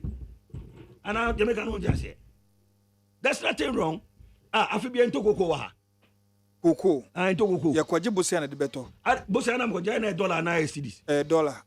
Koko fa ma ben ya ma na dollar we kro na so e to no koko da. Ti e ndi dollar wo mai mu. Ba bosia na kwaje no e fa hin. Adenti na wo cedis wo. Na kwaje bosia dollar ada beto koko. Nyansa ben wo. Me busa. But nyasa be ni wo msa kwa je bosia beto koko abra koko no so ye fa dollar na eto no wa kura na se ye de series na eto masa nti yen ne sen me be president amen kwa je bosia beto koko obe ne sen me printis kan na koko no se de tete ne ye no tete ne kwa me kroma mo ba na abesi lima mo time no na ye de ye ne series na eto nti bos edu koko time a won se sika mo na ba kurom yeah ne fe ne sen koko sika minimum age there by age no una go take school September no academic year no yes una go try because that time na koko sika na ba enti akuafo na nyesika mutim na mo mako school yeah so that's why we start school in September what I say we start school January but koko sika enti na say China sika ba krum na di bi treat your school fees na da na ejam kra na kwa no mo school enti edu ho ma na etwa sika mo no na de atwa kokofo no nyina aka na sika ba krum na krum ayede Sunday and there also kwaje bosia na na beto koko na wa ti bida na kwaje bosia na wa twansi ho na wa sa tua o mo mbedi ani ma kwaje sika na so tua o mo soka na no koko bo sika kwaje ye $800 million $800 million unu sika mu na ye YIDIKA mo $600 million na bro for sa 30 o mo kire empanifu $600 million unu sika mo mo $541 million for phone na gogo $59 million according system because obomu dia ni mu kwaje ye hwan ya tete processing fee $59 million oni factory do beto asi okromwa 59 million from 1992 ebe sabre we safi bia ye twesi ka be $50 million e de che omo a omko scanner ka factory do a if 1992 be sabre kedesi we are poor because of our own inactions and actions etimini am president enema bia abrofo na prescribe amay IMF prescribe amay bebre me fanya adwuma me magana fo atiase because I'm waye aretina atade ehye is a kokra na edeba empa boys e kokra dai we should be able to build our own factories and produce them na say ye issue na say ye bra na ye bad leadership. It's about what we take from and consume from IMF. That's our problem. Because we have made our mind say, "Yetimi nyeshe ma ye ho." Ya dwen no. Ya dwen say Ghana we can't do anything, but it's a damn lie.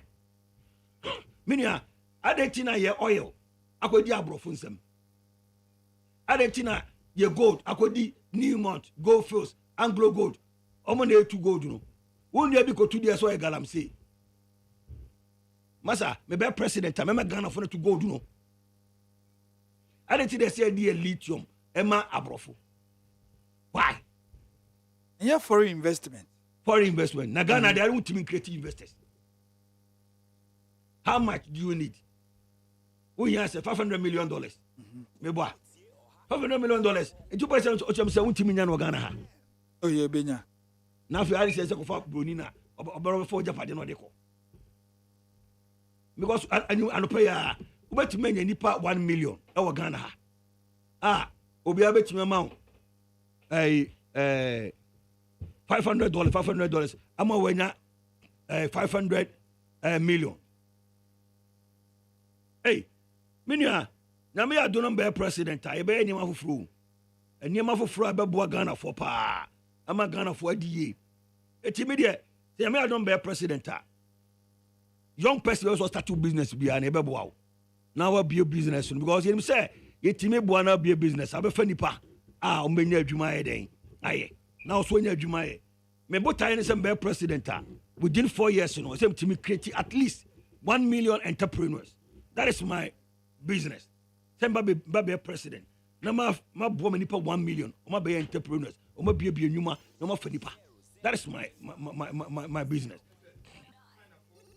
As a China 4-star no. Omo sheda say omo mankrofo bi. Exactly. Create millionaires. So betimi aboa na de oman no ajapade no aboa nipa no mo oman ni mu a. Nipa no sky oman ne dia. Why no work Ghana no mo sika ye ne dia. Obia sika obia no. Wo tafetafre wo keke. You are just kusagusa. But I saw the boy nipa. So it's like despite sika we. Say you no kwa dia. Dabi. Say you no kwa dia say go no wana get adwuma nim. But to there be adwuma. They say why you work award despite group bia no. You are a part owner. Yeah. Say adwuma no why nye ni ye ama adwuma na nkoso a. Na adwuma ne say ya obekwa kwotena fie. Eti adwuma ne so fa say wo dia wo japade. Men can say despite adwuma na wo ye. You are not working for despite. You are working for yourself. Yeah. Yes, how you adwuma ni ye say the be adwuma be jane na so. What I say, baby bia wo ye adwuma bia no. Say hunu say adwuma no wo chefa wom. Eti adwuma na wo ye no wo kun ho no wa ye adwuma no ko wi adwuma ni musika. Wo wi adwuma no begu. Adwuma no begu aba be tena fie. Wo bi so nya adwuma nye. So obi bia wo kwa adwuma mu a wo da hye wadum say adwuma we de na me de me nyire me ho na me na. Omo ka say abadwuma ya fanso ya. Antino, me be president me ya abadwuma o. Private sector, everything private sector. Let's support the private sector. What I say? And I may so never no president. Disable. Obi o disable bia. Ultimately no fi be adwuma. Because almost from disable, from physical challenge. Adwuma bia wo man mu bia. Adwuma bia private sector, public sector. And some of disabled person with adwuma mo. Eti despite group. Some of higher need. Yeah, need FM. I say need to offer disabled. Huh? Peace. I say offer disabled. No, obey then. Well, mo man will be here. And I'm saying disabled for go to Abonte State Ghana. Dabi. Eti disabled PI composition on adwuma BM. Eti every company PI or Ghana bia, they should give a room for a disabled person to be employed there. Bank, insurance companies, omunyina, disabled for go school. Omako school. Jadi to omunya adwuma. So every company be Ghana be president, e be yenhye. Some for disabled adwuma mo. Ultimate be adwuma abra for disabled adwuma nim. And KFC, there should be a disabled person working there. Burger King, there should be a disabled person working there. Filling station, bank, baby, there should be a disabled person working there. Compulsory. So there be a disabled former judge na kwa unse sika. And I won't pay ça. Na LPG. Me fa say money swadu hu ba akoro no. Na me bisa say LPG mu wo parliamentary candidates. Who mfoni na bia omododo be say na across the country and some was selected constituencies are baby across the country, every region we have candidates there. 275 constituencies. No, not 276. Well, we have 276 constituencies now, but we have about 163 parliamentary candidates. 163. Yeah. Hey. LPG. Yeah. I don't. Naga see diagro. Yeah. No more press but saying sign here will be a campaign. It will be a try the lock. No, because I then LPG and ka motion munya at least even 1 or 2 parliamentary seats our parliament. And na two na what the party is over 2 seats. Say I say my hoden no. Dabi. I know you Benjamin. I say anything. Benjamin Breno na obi ehunu say one dey when dey MPP. We na dey NDC. And they decided the new obi mu. People are beginning to think. Mo say why asem na e dey say no obi kan. E dey na be boa no. What you say? And now team go na voter region, kaka say voter region. Chenchina meto ma NDC. That is a munu no is going out. No meto am What be kan wasema beto mutum they vote for you. Nti upa say what ma kwa swing region. Me say Oko do voter regional. And this is a canino. Because the people are discerning. And that's what I'm going to say.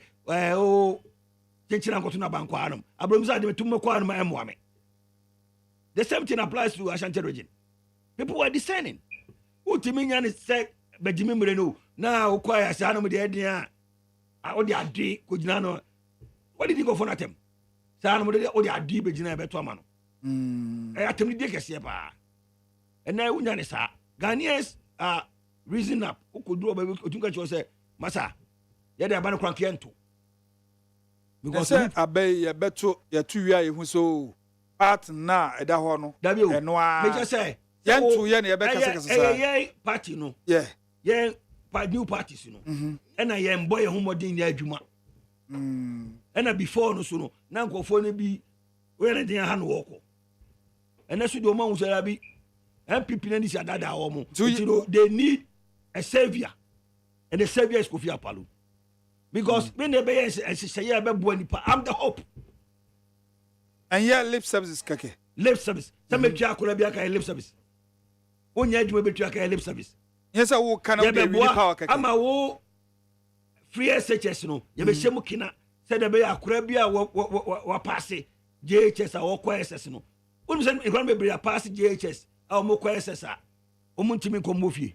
Yeah. Upon the free SHS nina. Yes. Because omuni sika o mo de to trunk in the troubles. Kofi Apalo be president akora bia who pass na wo kwema 2000 Ghana for to trunk no troubles for kusku. Na ye can say free SHS kra na ho asem bebrebe. Na obi obeka sa asem de onu dokeka. E man kra na ntenafie. Obi obeka sa free SHS na boy ka no na dwene ensuo wum. Eh. Na akwa na tenafie onu de be. Now no want the statistical service for the Brianna. Almost say about 1.something million young youth. People. Yes, they are not in school. And free SHS no man be uncle intra. Oma man go school. Because ni papa na my minister but na go free SHS into akafie. Sana oma na baba ya bad no. Nti asama na obi kasa anka yan twen. Yen sisi adan wie. Oyare. Akon oyare. I don't know no one twen. So no, he was first on nipa kono obi no ye fortunate say ni papa Oscar. Na akwa na ni papa niska na akwa ye ne fort. Say ni papa ni ma miniska. Masa, say oba wiase. Na papa no ma me ahia wo ma ye fort ana. Why should that child suffer because ni papa ni ma miniska? Obi okekasa na opotam. And so mo ko so mo say eduane ye de mo baby o mo da books. Na titina ne ko school no. What the gas oil da? Yes. Gas oil that time ne ko school no wo na ma kusia. Unya bi. And then kran ko so say mom kusia. Ye ko school ne ma sardine. And then kran ko so say mom sardine. Na wo nya we ni na baka say aduane ni so. Asa ye ko school no. And kwan ne ko say bon ye asu ne atua school fees. Almost say free SHS in the overcrowd and crabber. Class can be a best be nipa 40. Na kwa 60. I just say schools, more classrooms, more dormitories. We have to build more. I need to know because I am training. Trainer, crown or trainer. Oh my God. That man have been escalated by SRN. So do it. Do it now. What's our way now? Who problems now? Solve problems, you know. I saw people starting business. What's the training is customer starting business? When you are supposed to business, business, you start with an idea. So we will start gradually introduce the product, introduce the service. If you want any part, getting to know, and then people will now pump money in to become investors, and then the business will grow. That is how we build business. And it's also a problem. What you guys have solve problem mine. So start no move. Yeah, no to say. I saw start here no. Once start free SHS now. Say can we say crown bebre in a school no meko. Yeah, start free SHS niti. Yeah, a man crop bebre a cost school say ye. Say crown no hianti na no makafie. Nti akwaluba we nyina echi no crown. And crop bebre da ho go fia o muntimi nko school because this can touch the prospectus. No correct. And I may say my president akura bia wanya admission no ye be ma 2000 Ghana cedis je factor to ne man fa ko school wasa me enye de dudu bia na de ku fa do ba wan so be free state onye na se me so me be kan ho a boni be no mu ene Ghana ska na etime bo ma Ghana ni bia e ko school ye bobo sia de mom ko school o mu we school o nya adwuma ntuatas ye fa go tua busa na e boy no There's nothing wrong. It's better for all the children to go to school than to stay home. Obi abaka say nkran ntra fi bia na dwene nye correct. Edam kakra woni trim. You say kwa hwe na dwene because esa kura bia ko school. Is it free? Na me go school. Why you I think say some obi back there on tena fi. So me go school. Me go school for free. Me wo me man wa bochiri. Ti man go school free. Omo ko university free. Sir? Yes. Robinson. Maybe we America, maybe we Ireland, maybe we UK. Me go school, I'm going free. And then I say, "Whoa, ba." They me deny and say man in go school. And then that's a number. I mean, bonini. It's a free SHC. If you say the bon bra. When you are junior, the boo of mine, I'm a man. Yes, now we pay there home. Because what you mean, near my Caribbean go school free. Information on Sunday day. What just say? So what you mean, boy? Many pound tower mu ewa Ghana hanoma. Why do you want to be president? It's LPG there. Master, say can never time will be any be. And you for no be a baby. Yeah, as a scan Gubuhona, who bad for the see this room, see the do I walk. And the Bank of Ghana. You know, I let you know, so see this any is unlimited. Hey. Na see this, you know, about nature. Also say, I see the Dino Crobeso. Ghana pet. David, I say, I see this, any city so gruma. The band out is our bank of see this, the bank crumada. They be a bank of $1 no kobo, and a euro. Na dollar number much channel about my Yuana. Some of the young mention a did some this can able nipan whole brand, the cities in the bomb who brow. The cities, the immediate yes, and where they magana for. Masa economics nam go so and mom so and you. Nya wo ke de na say anka say de o man sha won say na sune. O na say e benadu. Because and now go to aba. E say wo tena se na adwene ho say why na baby biam na boa me. Because what could be a store no pay. Obi anu a wo ska betobi. On to tum na so no go fi anwumre. Be de wo store ne ka. E be den na when na homoden say wo be employ obi am na be ye adwom wo tua ne ka. Because monies are not circulating in the economy. So there should be a pointer. There should be money in circulation. Contractor kwaye adwuma. Odata ne ye adwuma no, ye ntua ne ka. Bank no kwaje bosia ne kwaye adwuma no. Ye ntua connector ne ka. Be the bank ne sakeska. They say wo a ne contractor wo bank wo so pe bosia be the wanya bi. Are you with me? So you should find money and pay the contractors so that the banks will get their money. And then they can also lend on to other people so that there will be business activities in the economy. Master, running an economy is common sense. But me money the didn't be amount. But because you say, hey, Apalu, my president, you know, Master Jackson now. Sir, I say, yeah, President Mama Cross can say, oh, if not come near the presidency, what you mean criticize? Now that you know baby, what pay? I don't know so baby, what pay? Also, a question and lessons where we say loopholes. Because no. Mama. What your position was? Now that's all no can say. Free SHS is possible. That's no can. Yes. Running advert in that dinina. Yes. About I omoya president in us was still a net. I say a mind be I be crammer and see and see. And the next Ghana the NC. I join the and only he can do it. Why should we give Ghana to him again? Also, I was trying to lessons. Also, Massa, that be all to me yet. I dare want to me yet. Your man 50 years want to me yet. He can't do it. Mama, I told you that's what my baby be my what all. So obey the me say, Massa man, obey 24-hour economy. O dana so die. Na whom your mama will die him kura to when he. Because what's to die bonny? Mahama baby president. I'm a wo what all. Hey, Massa Jai. And about then obey. Yes, 24-hour economy. 24-hour economy. I'll be watching you and also be no. The whole Ghana. Jacobu. The whole Ghana. What akrodie. What me nyansa pa dwene say am pe be 24-hour economy wa akrodie. Na what that dientem. Atimi agia to mu say ye be 24-hour economy ho. and I war. You are believing this? Where in Ghana are they going to run a 24-hour economy? Tell me. Now, what a chame Ghana, I go so na. Now, no, go so no.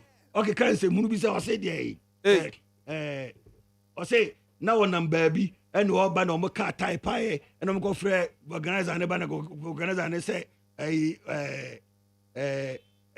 24-hour economy. Yeah, Naka, organize 24-hour. When Musana do what now, Naka Cassie, Chemu goes up and down, contra me. Udru sprinters, sprinters. Eko bank onum 24-hour tie organizer because we say cast it about 24 hours. Tinyana be catching because on running 24-hour service. So I say what person subscribe 24-hour. About more incentives. Massa, me waste time was hard and home. Now do because I the order down. 24-hour economy. No, what you say. I see understand it. In the Ghana for my President Mahama second chance. We pay. Now yes, you cross second chance on your mind. Now no better about second chance. Yes, you cross so about second on your mind. Now better Mahama. Now yes, you need Mahama want to call it Kane. And I said Nipa Bewu. Me just say, yes, also me kon mesa baby. O kwa we nya mai. Yes. Kwam konfanochi. So no akọ ji owu aduraba. O kwa we mai. Na Mahama nanu ya o kwa no beso oba. O enche 8 years na e wo. Mesi Mahama. Na kwa kunu tama konfanochi ko e. Na nso do beba nkwa ba. Eti Mahama so bere. Yesu ko ya nsa na konfanochi ko. O mu nyina ko mo mai. Enti na bere Mahama akwa saba. O fa hin fa na ba. Sa knowledge ya okay. Me just say na what you beto ba ma joma so mra me de no ba be. Ati wo gidi se beto 24-hour economy ama. Ukro muni kro be so. Wajo fri kro be a. Me apo me nim bibia me fi. O de bibia na kro be wa wutu aka. Me fi nkra he ya. Ekran chokwa na say me fi abeka. Aye. Na edua na dua 24 no. Enya mo hanam na mo ran 24 no. Na peace FM a. Mo ana mutum. Yantum. In 24-hour baby no ba am no abeka amam. O say filling stations bebre pon. Now we say free station no. Okay, beto anko anadu na ko mumie. Ntina say opa say demand and supply. Exactly. The demand ni hu a. What dey? There's no supply. Hospital yetum. Yantum. Edu na dua ko say ni ba do say na ko OPD. Edu na dua ni ba bebre nko hospital wo say ye nyina ko go ye ba hospital. But mo twa no pa no maba. Anasa na tie. This emergency gidi. And then by saying you're rushing na hospital. And I said and you have time for everything. You have time for everything. Obe so 24-hour economy. Ko osu. Asawo for no. Omo ho na anadu bia. And so many whole day time. Exactly. It's 24. It's a business bia what time ye dey. Uduro ma restaurant. Obi mu ya adwuma bo ba 2 no mapon. Ana mo nya abi your time will be to be gas assembly chrewa. It's also to be the kwadwindwi no so say na dey papa e kan eti me am me free asen asaman kese. Ana me free anyako in the Volta region. Eti anyako enfa na ba 24-hour economy no. ASEM mitimi egitum se me 24-hour economy wa anyako. Ana kita akura e district capital no. E wono me enfa na 24-hour economy no. Ana ho or say me just ho ana ho hoi. President Mahama say 24-hour economy, yes, nkrofo bi wo mu deda. Nemum there's no policy backing it. W. Yempe policy bia. Eka policy yanke ya de deda. Go why? That's sorry cry 24 hours. And I sorry say bi mu here all night. Say here de bia. Demand and supply. Eti bi nia police. No 24 hours. Oko police station I want to side office. It don't have job police on Cromada. But me first a passport office. Ebia uka kocha picture na say uka kwaje passport a. Anajo. There should be 24 hours. Eba so what the passport no kwan fa anajo no. 20 passport no kwan fa anajo no. E say passport office 24 hours. 24 hours 24 hour economy with DVL. na DVLA no equalize so car anytime there should be somebody there you can and abi no ko mo so car anopa kwa timi car ni free o mesem na anajo na equalize so car aka no de kwan fa anajo no de waje bi on ma esi uti na keka wan nyene ho abeka ne saa but ka unu say hwe ade say he said that brand so keka yi no kan so office check don odwen sa na obi adwen ndabi o asem na wo kan no ne sa na Ghana fo nyina adwene o ko Ghana fo no ye wo mo a mutimi edosu kokko ne ma bi mu no so asem akeka no masa ensisi ano na eti o metime kan che mi Kofi Apollo say over be run 24-hour economy na Kofi say abrochi a wa threatening mo run 24-hour economy wo abrochi yes enfa mama choba bia matena matena Dublin I don't know yeah US and Ahefa Ireland city center said the shower for the man manager no sana edu na jom ne nam ho no pa cho ti ase sa so na ukọ London Oxford Street and Oxford Circles Tottenham High Court edu na jom so ne nam shower for ne sa street ni ma no and aba Manhattan, New York. 42nd Street. Umedu na so na masha for na mama najo. Sane mana nightlife.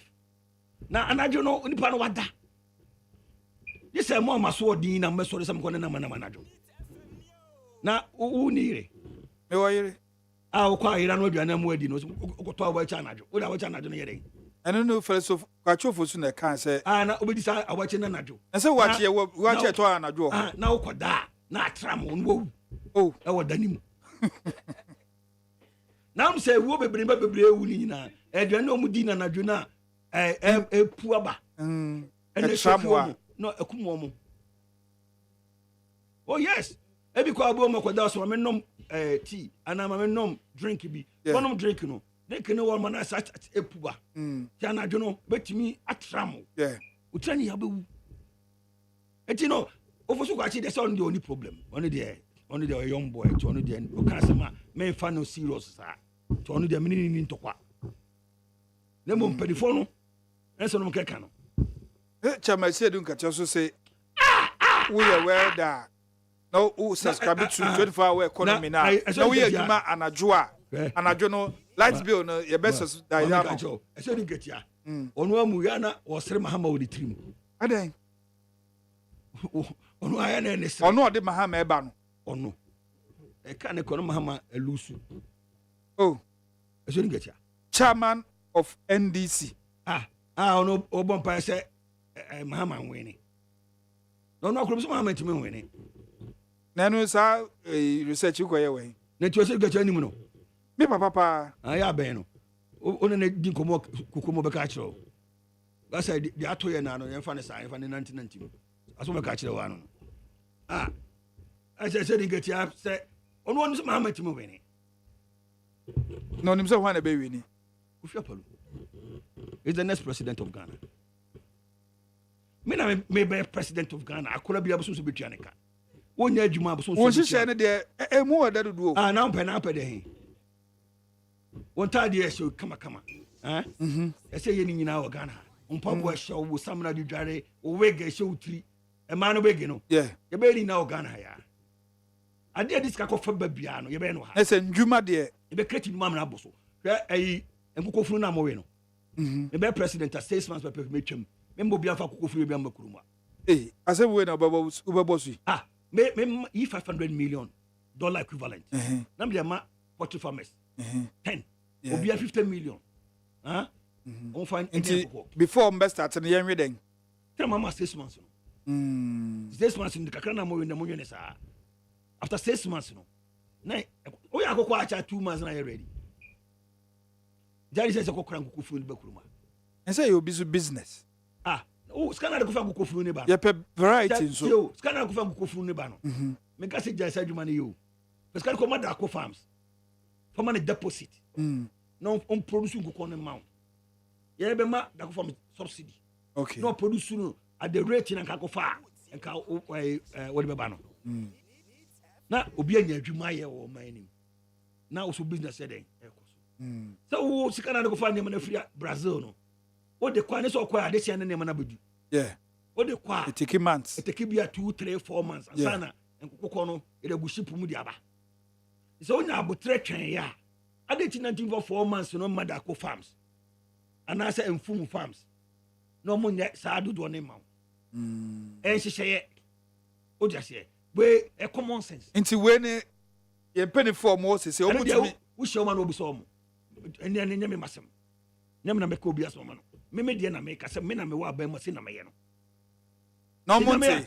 se nya na so meka obi tie enti de o ye no butuma fa ana sem because emu ene sa akokọ fosi na emu ali se kokra mo ba abra Ghana oduamu a butuma duamu 365 days enti be president $500 million equivalent they ma farmers be 20 obi 25 million mo fande enkoko fande am na why na support ma wa be president and I want to me it's about to na keke it's about to ese wo kontua dabi o they say what asem there Jesus Christo te e den sam ne baaye no obi na tie Paul tie na Paul de nam ewiase afa na nyina they say what asem pa no what to so ye dey they say o ball sempa no kira afofo na mo hunu say there's alternative to MPP. There's an alternative to MPP government. And this in count. Don't change. Yeah, customer say that we're talking about alternative to MPP government. You know, it's LPG. Led by Kofi Apalu. We are the alternative. I can tell you, I'm the Messiah. I'm the hope for this country. Nasa abambi wini. Me first about me na mahama wini. No force be boy. Na me abade na 2024 de no 2024 abaye betu na nyankopon ni daye na nchira odada wo hu won so me hu daye me so daye ta me frɛ sebra na ni nkomo. Yes, I'm the next president of this country. I will win this election. This election is done deal. Sir? Oh, trust me. I will win this election. Nyankopon ni achire wa won tiase. Na election way. Emu da hot to say, you know. Who would you sir? I'll win it. When we near. Ma win it. Now so when we near. There be no crowd because me win it.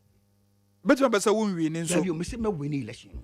Who dey say but the rule not to abane mame. That's all. They run the year boy. But so when we in so to mame. Una to mame kwada me win it. Because sister you to change. Produce say. Me say obeto abane mame. Because some power tin in there no.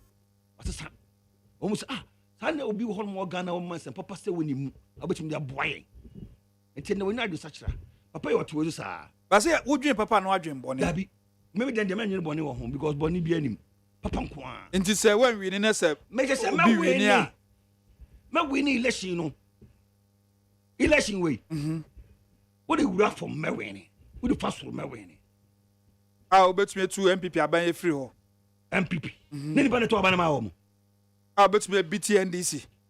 Oh, MPP kwa me bitom na NDC. That's na waka no. MPP kwa me bitu omo na NDC. NDC da omo ye ayikura. Me hwepu omo mienu nyina. Election way. Na Apalu abaye president. The next president of Ghana to start whom sasa the next president at one. Tell me quite me from his excellency did that. Now for the baby. But who say adna ya fa free from ma wa won tiase but one ye ka say wo dwin we no wasa dwin we esan say ebetumi akwa ha ebetumi akwa enta me pese bibisa o say mahama anaba omia ana alan me say o bi wi ni a alan aden ono so nka ho why ni alan kojo chiramatin MFC movement for change omo wen fa Afafranto. What's your way? The Yellow Party. If I know she are oh, won't you monkai? Massa, you need a brand for you. 2024 election way. Now good you. Any reason? Let me let me be honest with you. That election way, I will win it hands down. Okay. And then they just say, And they 10th. yes, Mark it somewhere. I'll win it. And then mafu. Okay. September, October, November, December. Yeah, you better sell like October, not Tommy. And so what about paying? 2020, you were part. You a mirabia. There's a whole act, no. Osanka for. You were mre. Bia, the idea. No, make it. There's a whole act. Say a man on soya. You be being this year, Akpalu Emreni. Exactly. It's my time. And I'm the holy hope. Now, we're Bush for supporters of Babe president. Mary. Me mana. Yes. I mean, come with social media more. Ye campaign with social media. You know, so much Brochi. Now, but social media no not the buy. Almost ye campaign with social media. International, they are in support. Exactly. All my children, my wife. I don't a campaign on and I'm up and down. A friend is saying, I drop in my. Oh, okay. There's a gun nipa. I do not pay my. No for pa. I see beauty lies in the eyes of the beholder. Exactly. That's almost say me 5 years phone. And I'm saying, you won't know your offer. There be me 5 years phone that. I'm there quite. Okay. Papa Nkwa. Well, last words, yeah, the assembly, yeah, the uncommon AC. Obama said that this car wareno. And one on the year on this can warren. Now the blue my only will be out at an best on wareno. Maybe I'm not bano.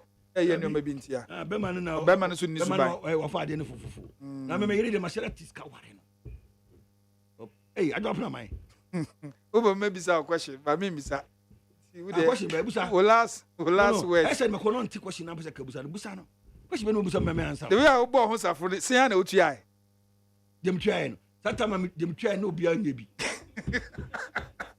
Then Eddie Banner, Eddie Banner's come on. That's what you know. Oh, Massa. Now that's why you don't send Muyebi. I don't try big the mode. I didn't try no money. That's why I said the banner or why I'm saying, no, you know to the mamma banner. And the band in the comedian who they can't a couple better going to the piano. The band in the sycamore. Would you bear 1985 as a mean? That time, no 1 million. Hey, Obama said this car in 1985, 1 million, net 10 cities with 100 cities. 1 million be now. Yes. There can be 1 million Ghana cities today, I say. Coffee. Hey, Papa, drop no mind. Papa, the house who are worried, no problem. Anyway, yo. Me know what I mean. Bra. Me that's so mama kwenya no. Na mama fa me number 2. Na obia wo tie ano pa bia. Yakopon aka na koma. So be so bo LPG. Ema LPG din kunimu no. On frame me. Na o me ka party no. Na yenye party no. So say e bre na so. Enti me number no 0249 042 189. Me san esisu bi 0249 04 2189. Na minu se obi abate me na no pay nyakomo be ka akoma amwa campaign bi di abo LPG. Esan say wa wo ye mu obo anam be president a ebe boa abo obusua eboa wo dachi. Na say medical shop bi say be president a akola bia ni ho no ma ekombedi no. Akola bia so betua ne kan say mbasa o maye 4 ye ma akola bia 500 na say 2000 umpe we na pede na ma me ne kwa wona adwuma ma 700 kan na wa 2007 boso mi bia hey eso ye adwuma oto ma me so da me che no na me ti mi beboa wo na obi an to no na afi so akuafo ye bo akuafo na ye nko crayfish ne tomatoes ni nyaado na de makuru mu ano na afi so ne ma ye be produce no ye ne abe add value. Okay. Na mo bon pa say meti ma bobo Ghana for mo wa brochira no. Ghana for mo UK. Me bon man no say me say me de oil na show mo sa. It mo form capital. So na Ghana for 1 million almost UK. No be the 1,000 pounds ba 1 billion pounds. E beti me de oil na show mo sa no mo tu oil no. So me na Ghana for mo Germany. na some be 1 million no be a 1,000 euros ba 1 billion euros e be timi de boss site a show monsa. I don't believe in white people controlling our resources. It me be president ma Ghana for make Ghana for boom no make music boom no de any market sia kese e wo ma we mu no ma na tima de etima tumpon na akona ni una mi shaw so na message kakra bi wo ha ma. Okay, o say we o say a friend try God war lato late. I say the useful John Mahama is just the biggest nightmare of every person in this country called Ghana. They just cannot do without the name John Mahama. I want to aboni di kame money di. I say Abubakar Amidu. I say you lack understanding. It is not all sectors. Don't we have factories in Ghana? But someone proposed 1 district, 1 factory. How about that? Just a I can say 24-hour economy. No, your factories will have more between me. Now your factories is so still be yes or 1 district, 1 factory. I say we need more jobs and development. Why always free SHS? We have so many graduates sitting at home without jobs. Yet this government spent 674 billion CD that were spent for nothing by ADDO and Baumia government. Mr. Host, I'm not surprised. Both of you hate Ghana, and I will vote JM and save Ghana. Also, while look, prostitutes at 42nd on Broadway. Hey, so I say, don't you guys have proper things to do than to use your precious time on this thing sitting there? No tear day. Anyway, that answer would say, I Aquana. Anoni Adote Benjamin. Now Daniel do. I said this man is very in Doha, Qatar, and we have 3 shifts here: morning, mid shift, and night. He doesn't know what he's talking about. You know, you baby 3 shifts, you know. No, at least your own. Or yare papa. Anyway, Adote Benjamin Bio say, in fact, this station, you are not serious at all. Look at him. Look at him calling himself a president. I know, I think mopa. And see, message kakra omutu de buy no. I think mopa. All right. I say Kennedy Tommy. I say please host. I can't identify the guest speaker. There. Okay. All right.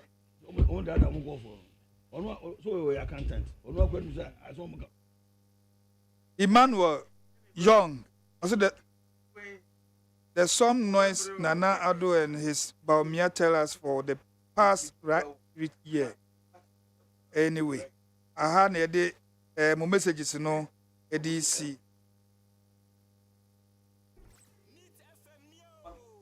Neat FM.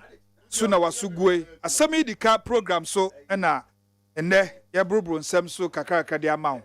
Enti ye ba sisi a Neat FM Neo.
0.9.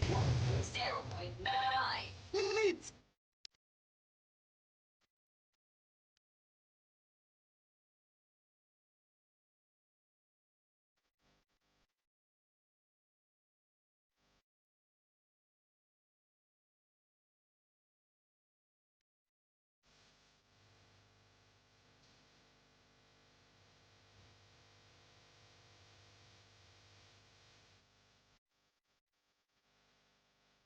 Neat FM yo.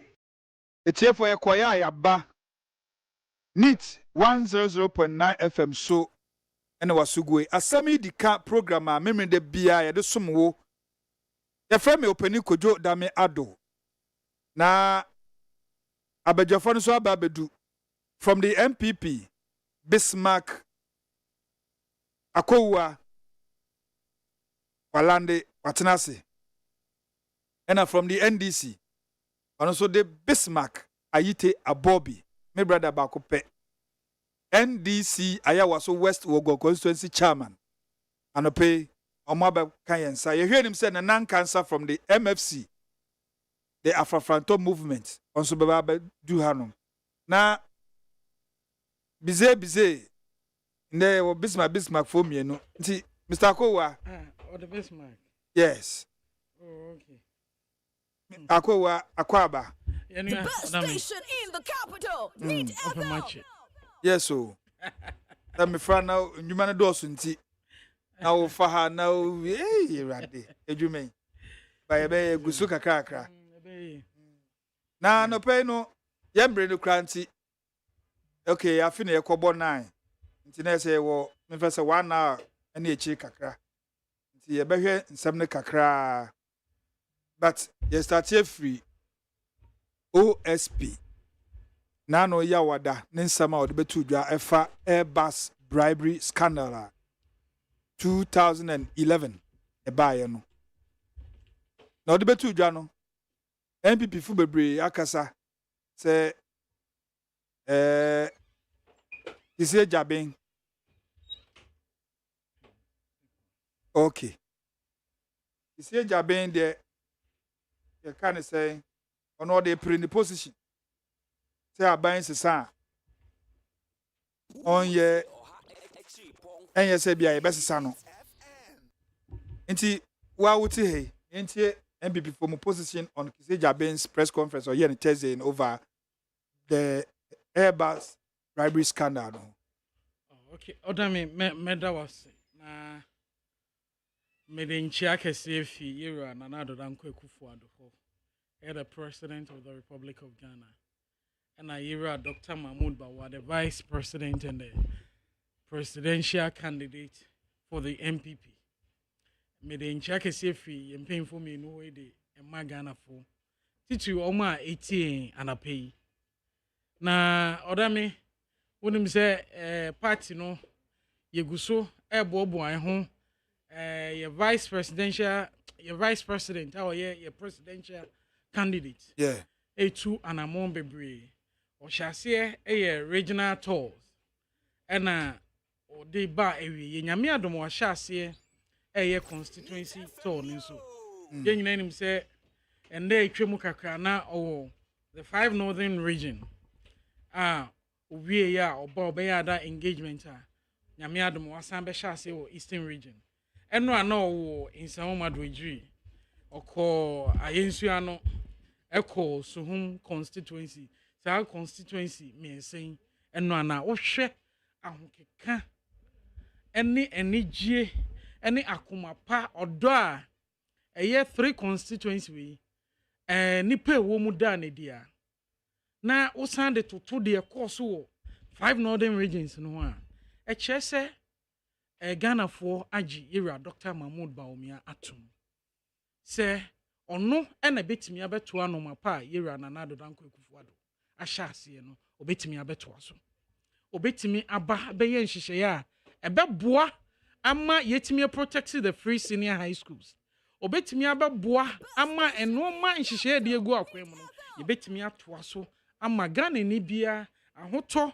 Anan kan kwa ye hwehwe se ebetimi akono yensa etimi aka ti ye bona baso na megidie se omo nyankopon ma na hoden koso ndom no adom ne nyansa no na akokudo a odenam odi chie ni nsemu na odame de aye na ye manika enigye ni se yewura Dr. Mahmoud Baomi yewura bebia ogyina ho na okasa odene policy ni programs ni nani so ade ho na opese obeye ema oman Ghana no wa chie mu kwan se ne ye befa so wa ton ni nsem ama Ghana ni bia ate ase who say a message of hope ema Ghana for any draso say ema Ghana for gidi omu MPP amajo kom no esa kon enkan na wo hwa nhyehyei aban we aye de yewura Mahmoud Baomi anso ani so ade hunu no ekyese aban we wo Ghana for mabu eda omakoma so pa na messe ye nuanom nketoa no afe na omoba abeto aba ne say memo mo ho kwan mo bia metu mfutro ngu nti we ni na ye prayer mo de back se jabe so memo mo ho kwan ema obia entu mfutro ngu omani because ope aban a mabuda na koma so a untimi nsan MPP amanyoku wo hwe investment a ya ye wo education sector no health youth development wo hwe enoma ahodo a na oba youth employment agency kwa hwe nansen okọ NEIP okọ Ghana Enterprise Agency sa institution we emwane enoma yeye ma mabu ene Ghana fo kyese aban we eya aban a yesa mo mutumi enan se omo meto aso a ebeboa Ghana na ebeboa Ghana mebu timese memie ma ye ho kwa mendisi ana obibia metu mfutrongu yeni emedadaen ne yenkoto aban mom or they don't have Ghana at heart. Ope abanya or Ghana at heart MPP amanyoko. Back to the topical issue ope say a discuss. Yeah. Odame. You're a OSP. Ne press statement no me really accepts of the way ne kakra. Na it do maybe no money be ha what chance I was but I been and I dream by the ties idea we echi. Odame Bismarck. Why na Ghana for who say Airbus issues were one ye investigation. And you need for you're a Martin Amido. Yeah. Yes. Guys are bans. Yes. And me who say you're John Dramani Mahama, your vice president. The then president. MIA investigating no. The dealings be a course so the purchase of the Airbus. Sir President Mills ana. Yeah. I don't know ye embryo. Brazil de no. Meba. Eno. Ena musuna we mu so ebe PS anoma we nyina ebe PPA yi hu. Na odame. Bismarck. Airbus issue we. Akoso ewo court US UK. Ama omu beji tumu Airbus for no be ye invite omu investigate omu beji tumu say ampa omu tuetua bribe ema state officials bi ema intermediary 5 bi ema omu tuetua sika kan ho ma omu timi ekonya access to a government official 1 odame court no enoma e course ema ye hu say Airbus for kwa gitumu say ampa omutua bribe meboa other countries boss this is my time Masa why are you interrupting me Masa yembu etiefu etie no respect yourself you know ODAME we read the special if I no muka Oba no what prepare ye na oba na prepare na we can try bu etiefu no Mr. Kowa bu etiefu no enti ODAME some no way akoso even countries are Airbus for any o model kwa some countries kwa enkofo yes anoma no ye jelium ye de o mafamra kwan so na buying interest and say Ghana for any interest then na ye pesi ye hu say why the government official 1 no ana ODAME na ye pesi ye hu eno ka ho na ye pesi ese hu se ampa bibi ko so the Airbus for ko kan wo UK US no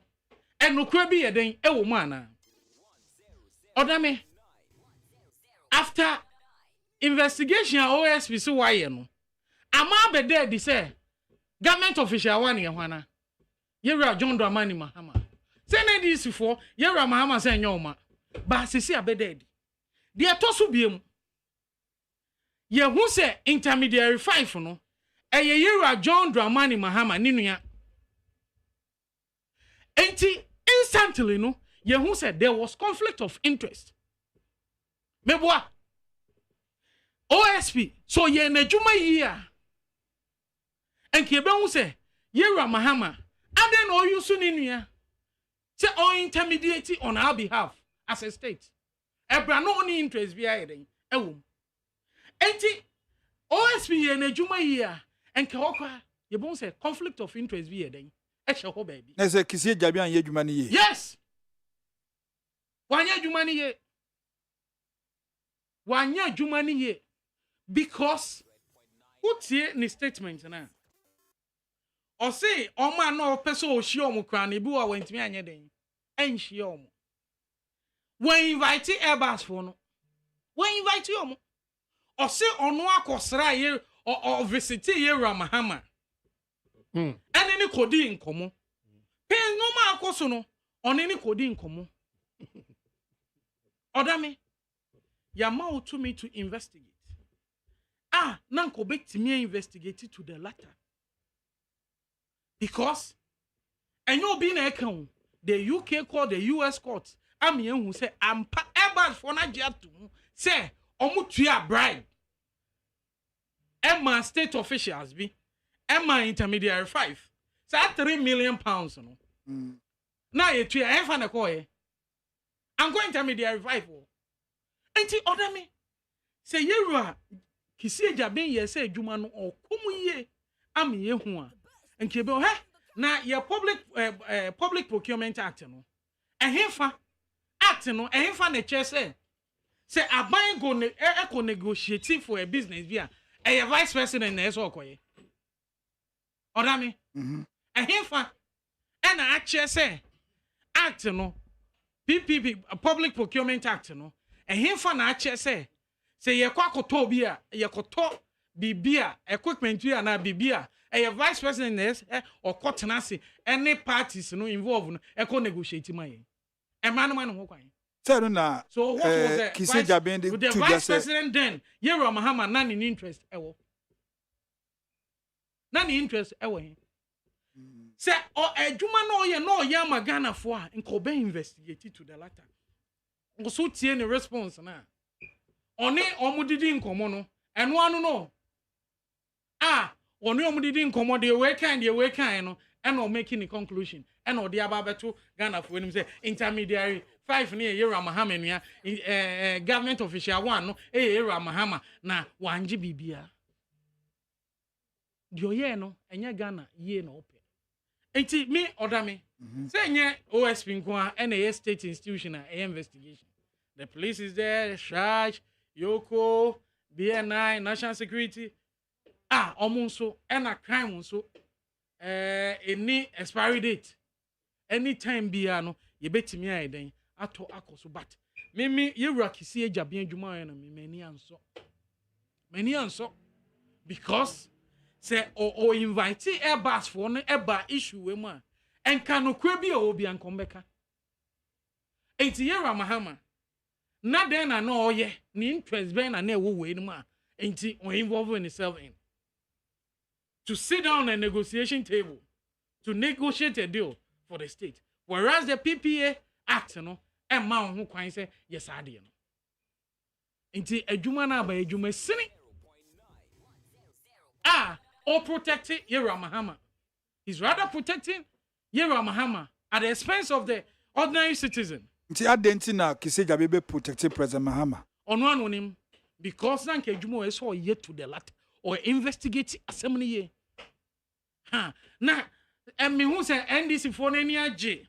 Asif say sa asem we no ebe vindicate Yewra enya no kra. issues of integrity, issues of the corrupt act, no, and no, he's corrupt, and yen na ODAME, urefi cocoa scandal, no, Amajaro, na Yera Mahama, and who boom, urefi, and your my own urefi, and azo, Burkina, the uncle to war, Alpha, Ghana embassy, who, Yanya, the PM, urefi, Yamaneka, Elm. Enti ODAME Yera Mahama enye we na ebe whitewash no Ghana fo nimu no ye nimu no ne breso eno ma ekoso ye nimu ne mreso corrupt actor ekoso e ma Ghana hwe sika bebre enne wonim say Yera Godfrey Dame wetimi agye eye judgment days bia na o defend o man sika bia na nkoman ne behwe wetimi defend ama say sika ni nyina o man na ntimi ahwe sa no man nyina koso Yera and Yera John Dramani Mahama judgment debt ADDO entenye we na ebe whitewash no ye de ye nim say adwuma na Yera OSPA no eye adwumasin eno ye no ni Ghana for Ghana ndana kuma so because ye interest na e wo asem we enye no na ode ho asem ayi den aba no say na mo MPP for no kamo hwe can say imboy fufuru bi other than this one and Airbus for then Airbus for na kan ODAME Airbus for no mo se den Airbus for na me hu say they paid bribes omutua ademude say enye Mahama na de man no yeah President Mahama na former President Mahama na de almost omutua bi my government official 1 intermediary 5 enti say ade ne da na kuma so pese o ye nhwehwemu yi a anen we invite Airbus for no anen we invite you enti owo bibia so o magana for ye den ehu adekodie potenti a adwuma no wanhwehwemu e so magana for ni interest wo e wo mu ye den eno ne beboa anyway the judgment na bi na make kind say Airbus agreed to have bribed intermediaries with close links to a high-ranking state official said to have influence over the country's aircraft purchase plan between 2011 and 2015. Okay. Maza, they are all reading. Report to Nekutao. Yeah, it's not solely for Ghana. Yes. When you say our report we free UK now, it's not solely for Ghana. When countries are involved. Yeah, they are me kind. And it was a holistic work they did. Sri Lanka, some other African countries, including Ghana. So don't read it. Government official 1. In the case of Ghana, the judgment of the Crown Court highlights. Page 10 I'll read. Page 10 I'll read. Mr. Mikuta report on it.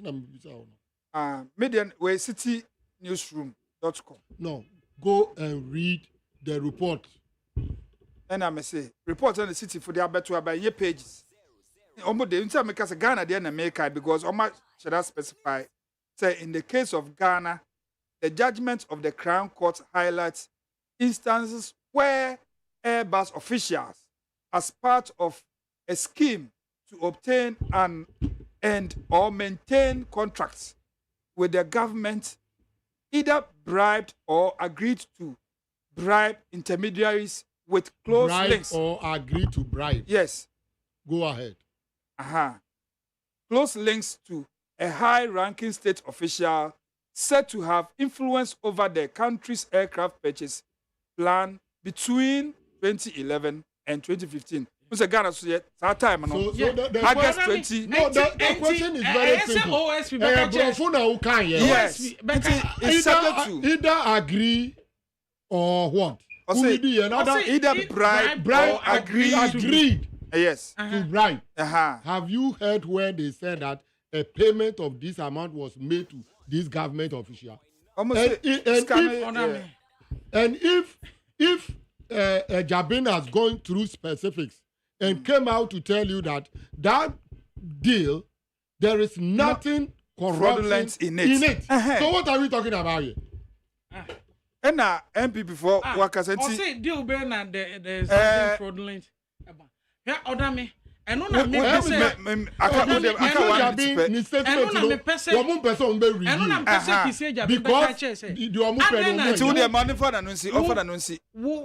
the power to investigate and prosecute.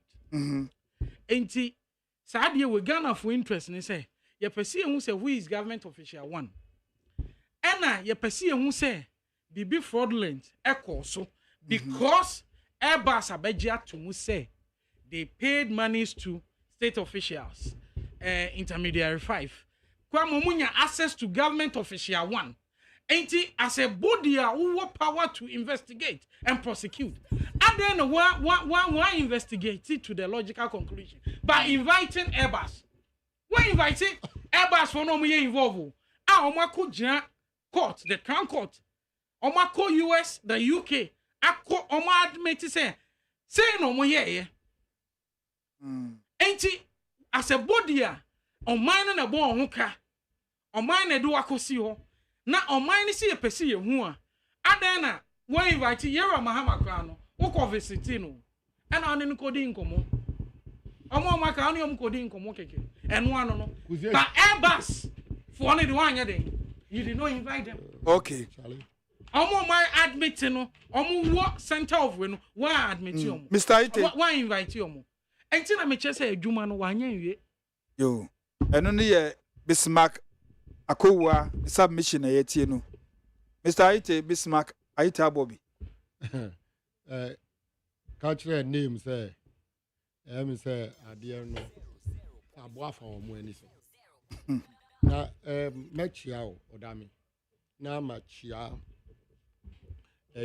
omo mo tie ye ODAME me ba no metie wo na oni papa bi ye interview unnim no your friends unnim no me u body di am hu ni di na ayira beto no nti unnim no ni di na ayira mpesa me body no ofi akpalu yes he's not a serious person aden he's unserious enu ya also adwen so madwin no yeah because this person want to become a president ma kwala or class 6 will not reason like the way he's reasoning. I think quite over more 500 cities a month. On your correct. Aden. The word your words are being harsh. No, on your correct. Why do you insult me? And this is for I'm not insulting me. On your correct. Not doing your juma. Oh. Insult. Who do you mean can't share the obey generate money to pay the children? And what is how the obey you pay the children? What buy you the actually? Who the MPP in the corner Canada? What do you make him must see or make one here? Mibisano. John Dramani Mahama buy no. Mibisano chere kwan obenya. One say Ubisano things relating to MPP. Their ineptitude and their incompetent. He refused to answer you. But when you ask him anything about Mahama, he will be very fast to respond. Here, Okasa for 24-hour economy. Yeah. Okasa for 24-hour economy. On TSC, Akalu, Seuti Emia, 24-hour economy. John Dramani Mahama and Kase, Ubia, was it companies? Womuye and Yama. Oh, my interest ODAME, you are a journalist. John Dramani Mahama said he will roll on those who are willing. Yeah, also there's no policy. Yes, a bit more 24 hours, but there's no policy. Into the oba or the policy eba. Now we are subscribing to the policy, no. You benefit incentives, from the benefit. Baby, incentives are here, can he say? You benefit tax is exemptions, tax waivers. Say tax no to your 100, you benefit to your 50. As we reduce the taxes for you, you retain money and invest in the company, create more employment, create more jobs. Now, who beside say passport office? Say yana najua. Public servant point. You say we say upon. You can walk there in the night and procure your passport. Or can't tell me say passport who the correct there naju? Who the passport who correct there naju? Who can driving? Who can driving DVL? Or beside who say driver in or the driver license? You know, correct there naju. As if say I don't understand him. Bus drivers ni wo mo omuru ani Kumasi no enya adajo wo mu nanti adajo wo mu dukwe ma police ni ntimi bisa say license we enti say awie okọ Kumasi oba be duru Accra at 6 p.m. or parking the cars he will betimi ewura DVL no akwa processing the license. There are certain things it can now be done. license no driver License in a wua you have to renew.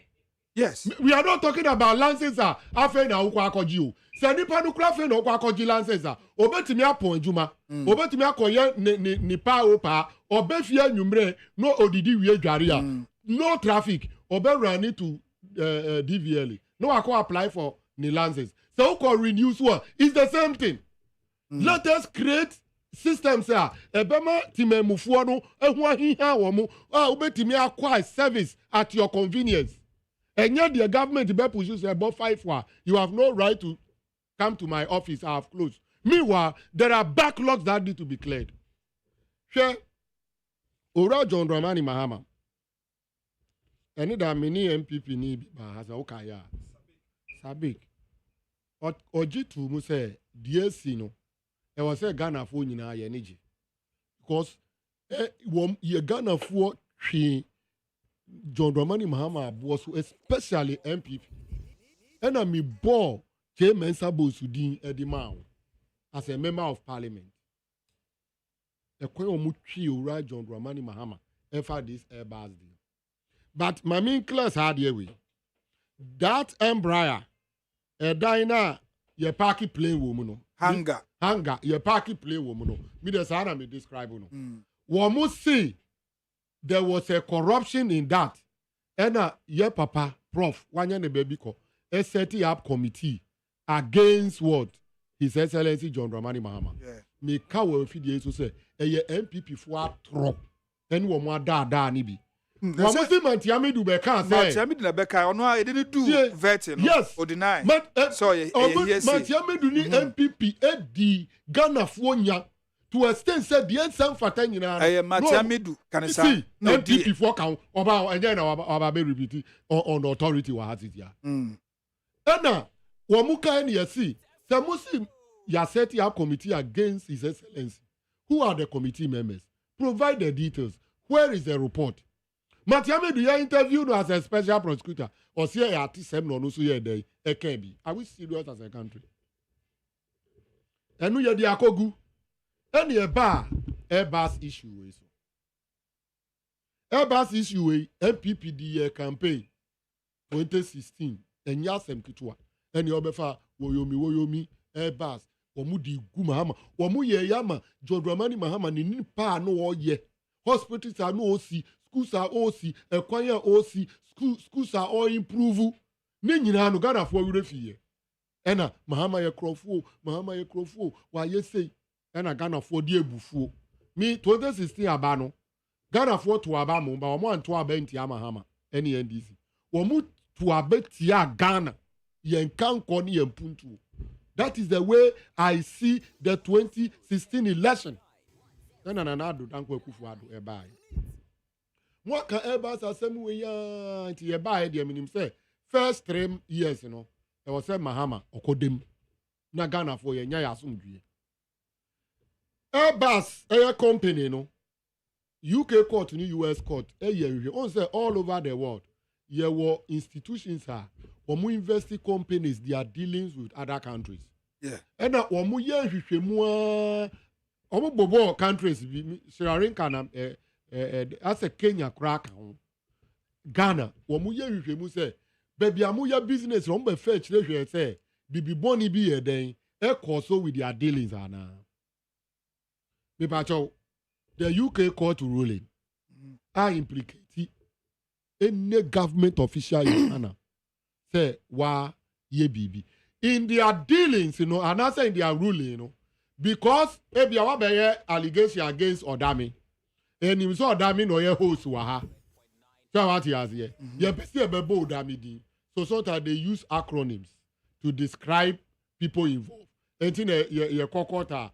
See, Japa, no, they are the A3, Baku A1. You know, they just don't want to be mentioning name. Yeah. And we see Ghana government dealings, there is somebody called Official 1. Yeah. That is the UK court. Any kind. Wamuka and MPP for me can say John Dramani Mahama. And you can say yes, be he say Ora at 2 force in case YID. Because at 2 force A1. I think he's a A1. Mami use Japakura. Okay. Japa A3. Now I bought Japakwe do so a cronfo. Now court are sending it here. Japa A1 no, does he have substance? A3 no, does he have substance in the matter again? Court's been a son in white. Intermediary 5 nana. Me mawe Igusuti, okay. Say, Mami cost rating book. Let us assume say Mahama na your government official 1. Yeah. Say what the idea. And the akoye hwehwe mu a and aba say Mahama nye boni bia. Et official 1 in the substance in the matter say. Say what the idea. Description keke. Description keke. And nipa dey describe no bibi boni bia nkoso one di dream bia na ti official 1 no who si Mahama e government official 1 and den case no ekosi say His Excellency John Dramani Mahama did nothing wrong in the fact say ninua any Airbus kura ye adwuma but we should bear in mind say ninua no starting ni Airbus ye adwuma no almost start as an Ghana deal na Airbus wo and yes say Ghana deal ni ti and ninua no any Airbus focus start adwuma that should be stated clearly and onu ninua no as agent whatever form agreement he has with Airbus, he has a commission. That does not mean that he took that commission and came and bribed Ghanaians. If that is the case, you will not tell me, say, Kusie Jabi will not see it. But, one word, I mean, you see a choir, say, constructing new road. Now, I'm Udan Yembua, who's the contractor with because I'm Kaudan. Eti ebisa investigation Kusie Jabi aye efa Cecilia Dapa no mu nyina ho no ero the MPP for do they have anything against when people ni bia ti bia be gina wa ka say Cecilia Dapa investigation no Kusie Jabi wa nya n'adwuma yie say what ya there be dru JM so no wo mu si wa nya n'adwuma yie because no omu pese omu use Kusie Jabi ti say ohun monkey ADDO ye de ahoma so na ni penchi enti baby omu pese Kusie Jabi e di asem no kono no omu atwe akọ wo mo timi anye Kusie Jabi sa wa be ye clear verdict on His Excellency involvement in the contract no MPP for ko apai enti omu pese na ka Kusie Jabi should be wobbling around this case near San Francisco 2024 election. Is that how we should rule the country? Is that how things should go? Matiamidu omuka na asemu. So Matiamidu na ye refer this case di man. First. And no hwehwe mu a na Matiamidu hu say na say John Mahama onye hwe. Who papa yi a wo se mi hwe John Mahama asemu yi mu. You are the mother serpent of corruption. One try ambassador John Mahama ye hwe. Me say where we any case. No try say election year. Nti person baby bi na begu President Mahama. You see, that is one of the diabolic things you should do. Anything I will vouch for Kusie Jabi credibility. Whether election year or not election year. That report was there. Matiamedu knows. But because of Nanado intimidation. It's not your investigation here. One year investigation. 1 year. Otroko say Kayama Adam Mahama.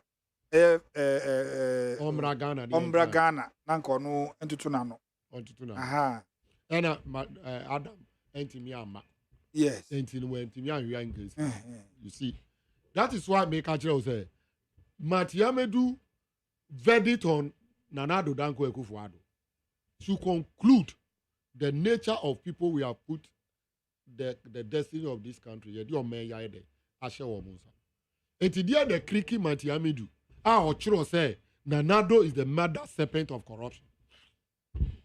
Yes. Tamwana omuninam nyina no. Na Matiamedu num say Krofutachia pa okulumu ano. Penny pa ano. Oni Nanado Danko Ekufuado. Enye John Dramani Mahama. Says Yamini who can say, yet the radiasi. Say, Kusia Jabianya Kukudro, I hear ASEM no. But, yeah, papers available. Also, a contract in between Ministry of Defense. You are not representing the government of Ghana. So that people don't know. The contract was not drafted by Mahama. The contract was drafted by Ministry of Defense together with the military hierarchy. Our Chief of Defense Staff, they are involved, technical men, and who drafted the contract. What was Mohammed's involvement? The representation of government. If you hear Martin Kusiejabe report now, or see concluding the deal, who was the economic management team person? Who was managing the economy at that time? It's not His Excellency John Dramani. Yeah, the vice president. Yes, he's the economic management team.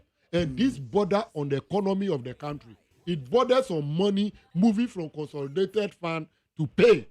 So it's a beton is what is wrong with it? And above all, a beton is according to special prosecutor, apart from saying Ninuya Kraka Hono, Niu Much say, and no could influence Mahama in any way to do anything dubious against this country. It tells you, say, the Ayaka, there may be a trim, said John Mahama is incorruptible. No? We still stand by it. Said John Mahama, say a backrono, katasisha muamwaso, o yina kumemu sumuama Ghana. Enuti no can say, or no the enchirima de bebuani for, so ba yeno, or be ye the sefata, or be boa Ghana and puntu, and also the Ghana, ebe ye japadie me busiebi. Those are the things we are looking at. And he has been vindicated. Who can say, well, maybe Muna MPP for say, John Mahama Kota Hotel or Dubai, blah blah blah, or see Munkora Munko here. The Munko Hotel be a war Dubai, a mi dia, Munton, Namu first cannon, share free senior. And as a Mufambe, Mre a Hiafu. Wamuko ye, ya Captain Smart. So or no, as an investigator, a full plane, a call Dubai, agencies are Murani hotels. One say like Ghana Hotels Association. Wamu we cool. Or call investigate ya hotel beyond your chassis. Every company, when you leave the veil, you will know the proper owners of the company. This is what you are saying. Omega say Oye Juma or Neat FM, Peace FM group, Despite group. By Despite group, they are owners. Maybe I'll be Kokrano, near Papa Despite, or you're the sole owner of this company. Maybe I need any dimutintima. That's what him as here. If you're munina haba, and at the end, then say, Here, Omeimu, Nipa Omwaka Setia Mahama. That's a Captain Smart Cajon, baby Obia Michiano. In Saint Huno, Emranti Ditia Mahama. Or your cromfo, or you say, Yabia house in Adoye. Mika say, my sister station here was a OKFM. Hosi Adoye Suchemi, but ye Jina Pipe because he was accusing Mahama falsely. It was not easy. Says Yahumia, Yanina Ferry. Because the things we were fighting for were somebody's imagination. Obia Jini, and we're pushing, and the people are pursuing it to say, Yanukre. I hope Sinadoye wa me pacho. Hope Sinadoye abe pacho. Say all those things, you know, according to say, Obia Nenie Fra. Onim nukre, nobody in tro abeshe wafun. Many people, they've apologized. Some of the nuisance things they have done against John Dramani Mahama. Me pajawati mazie. Igusuti yo. Ke ukasa, MBP for say Kanazuri Okawa. Kanazuri. Yeah. Contractor. Ford no. Ford. Say wa beche a buying car. Car no odiba becha aban. Oh, listen. Odame. Etina sonta wan share ohun so a. Ube kase tia APP fo bi be kase we ni nso ade. Mifia. Wo hu bribe a ye di ko ja emazida. Ye emazi ye wo Burkina. Abrantie ni di car na ko ja wo mu se car we mi donate am government of Ghana. Emo di command emazi. Eno omu di ba foreign affairs. Ye free abem no. Ye papa local government minister Nana ADDO in every Dambotri. Ni fleet of cars under the Ministry of Local Government. This Ford was part. Meaning, common sense should tell us. Say, president, you know, her president, you know. Can't be anywhere where we ask him or pa. On to me can say Entoman or Yentoman. Now, say, Nana ADDO koto bulletproof Benz. Or qua, yet me regime say pa. Not them. One koto. Sir? Yes. Nana ADDO bulletproof Benz no ekutano. O yes, say Obeka say young farmer no fan coffee. O koto ye custom made. Any ye man no. Eti John Dramani Mahama. Dear car no pe. On to me nya obeji car bribe. Ford. Ever papa ibe catch here and say, car me use Ford. Me car me use a Toyota. Also only taste. Only taste for Ford car. American cars. But German cars no feeling. Yes. Oji ya no eko wie. I say Oji ya no cars on car full of cars now. Full of cars are being used to know. It is here ampanzu car no ho. Ukai Manasa Azuri. Yeah. O die chira be catch there and say the car is part of government pool of cars. Cars are government original. I am registered with GV, government registration number. Adey, mwe ku papa hu fia ma Ghana fo hu say Siano, John Dramani Mahama or a saint for the people of this country. Eba impuntu ahodoɔ. Hwɛ what do you want to see? Hospitals ahodoɔ meba. The man who see. Why a saint ama Ghana forces here because na impuntu kwanya na odi namso no. We can only align to Kwame Nkrumah. Eni so adi hunu na odi bu o mai. Hwɛ Kwame Nkrumah 7-year development plan. John Dramani Mahama be building upon it. Any year 40-year development plan. Dr. Ninoy Thompson. Any year professor. The best financial person you can talk about, Dr. Kwesi Botwi. Professor Kwesi Botwi. And omu lead the National Development Planning Commission. And omu year 40-year development plan. Ya 15 years, the person ye 25 years, the person ye 40 years, baby, the person ye. Edi o mayi bekwa ko jina baby pama ichirima anya hu faso no. Okay. Odame, midi manu si na MPP buy o ma be bo egu. Say what ya dey. Hwe dachi ade chi na me sorry say arope me sorry ya. Me ma sorry ya me kra o mo say me fifie no. Me fifie no. Ade be dama kuma so ana me dun say ntin kwala we. Me di 45 years and above. Se mini hwa Ghana we wa mu chefa be na wo. Se what ya dey. Eti nyame bi wo ho. Se Mahama His Excellency ye born a chi don kasa kire no. Se oba na wa anya mi Bismarck me pe baby edi mi ma da chi akoshe.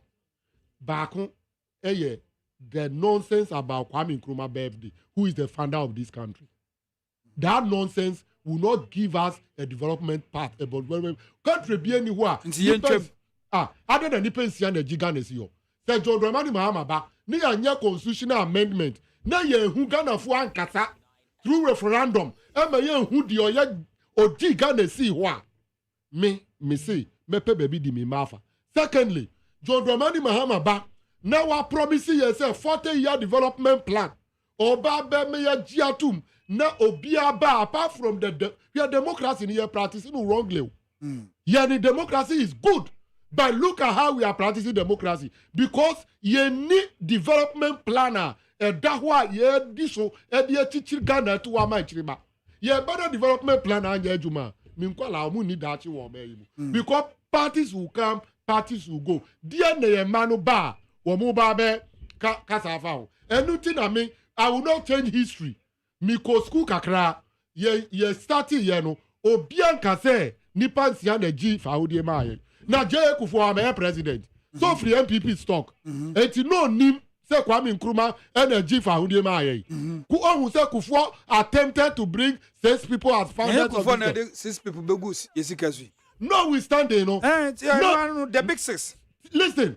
Notwithstanding that one Yanka say the founders or the founder of this country is the 6. It's just a recognition of their effort, which we all believe, say, independence cannot be acquired by one person. But there is something we call arrowhead. Arrowhead. As the founder of this country. Others, you will recognize them depending upon their individual effort. Na JB Dakwa, one kind krata. JB Dakwa nka ho. JB Dakwa nka ho. Me kan samaba. JB Dakwa. Timi throw letter. Edi komma UK abai. Me just say no ebesi musen. We are not no. Now ebesi musen is not the basis for which he should not be part of the big no, he's not Nanado papa. Contribution by now oh my God. So the fact is implementation of this Japadia book no. Now I say a kofa Nanado ebusia fua won't contribute to anything meaningful to the development of this country no. For Japan to succeed, for the will succeed in it no. Yen for Mumbe Kagana Jap nkofo omu G or mine no. Ni enye will and farmer omu. Is that what they are telling us? That decision or that debate is, excuse me, very bogus. Kwame Nkrumah na G or me isi ho. Onunko oh, say no, so the way won so yes, it's one person. One person, one more American will recognize them as such. In which way? History will recognize them. How? Depending upon what you have done. Because Obi can say, listen, Obi can say, we don't need independence now. And Kwame Nkrumah can say independence now. Yes, na me say independence now Kwame Nkrumah can. So na nkrofo kan ho. Nkrofo wo dey yomu ana omo se omo kan ho no nsi nchen. What you say omo so omo pay independence now no. Yomu si nchen. Omo a Kwame Nkrumah ka so no ye engine nde no. So na oni nkrofo bi.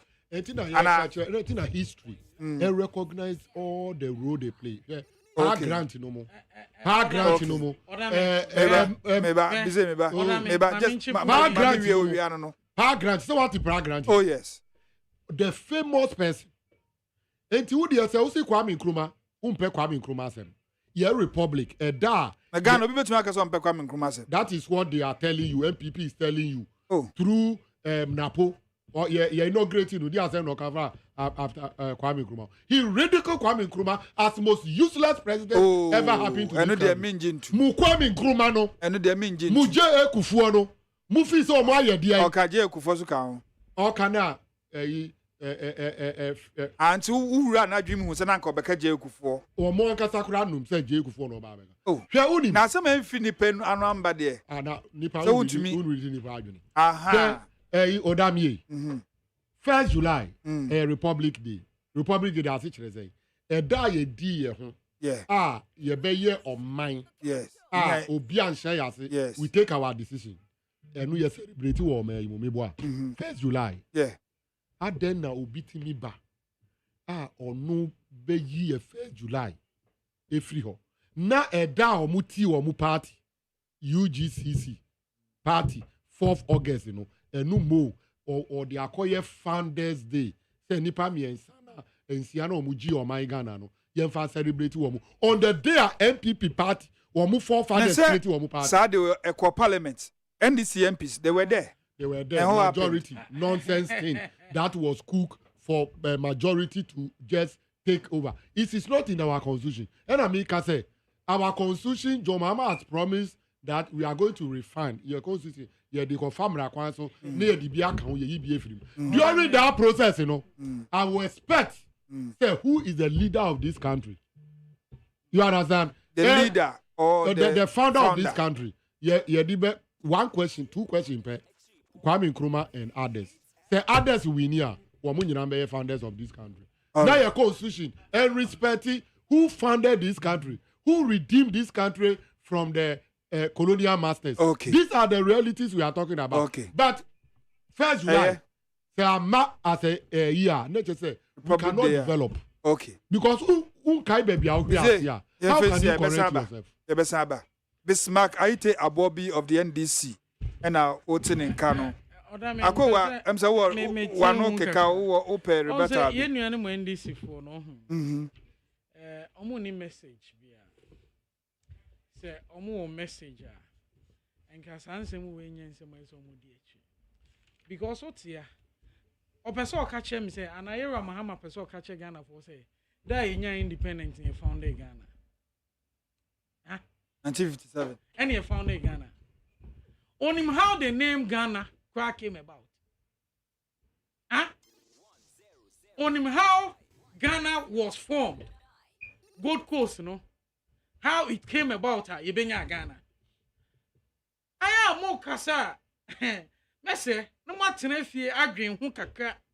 Na mo nsen se ma de betumu no Ghana for na na dodan kwa ekufuado adawroma enne free senior high school wo ye mani ko school enti se maame no kwa sabi wan ko school a ensam no ba ka ne ba beka se maame asem ndisi for yero mahama eken enya no kre because say netie Ghana enye nipa ba ko ne found ye edin Ghana kre beba no hwan ene de baaye otia se na Kufuado ebusuanfo JB Dankwamo Yeredu de Kufuado did not contribute anything to Ghana. Oforiata, William Oforiata. Did not contribute. Kufuado. Did not contribute. Big six.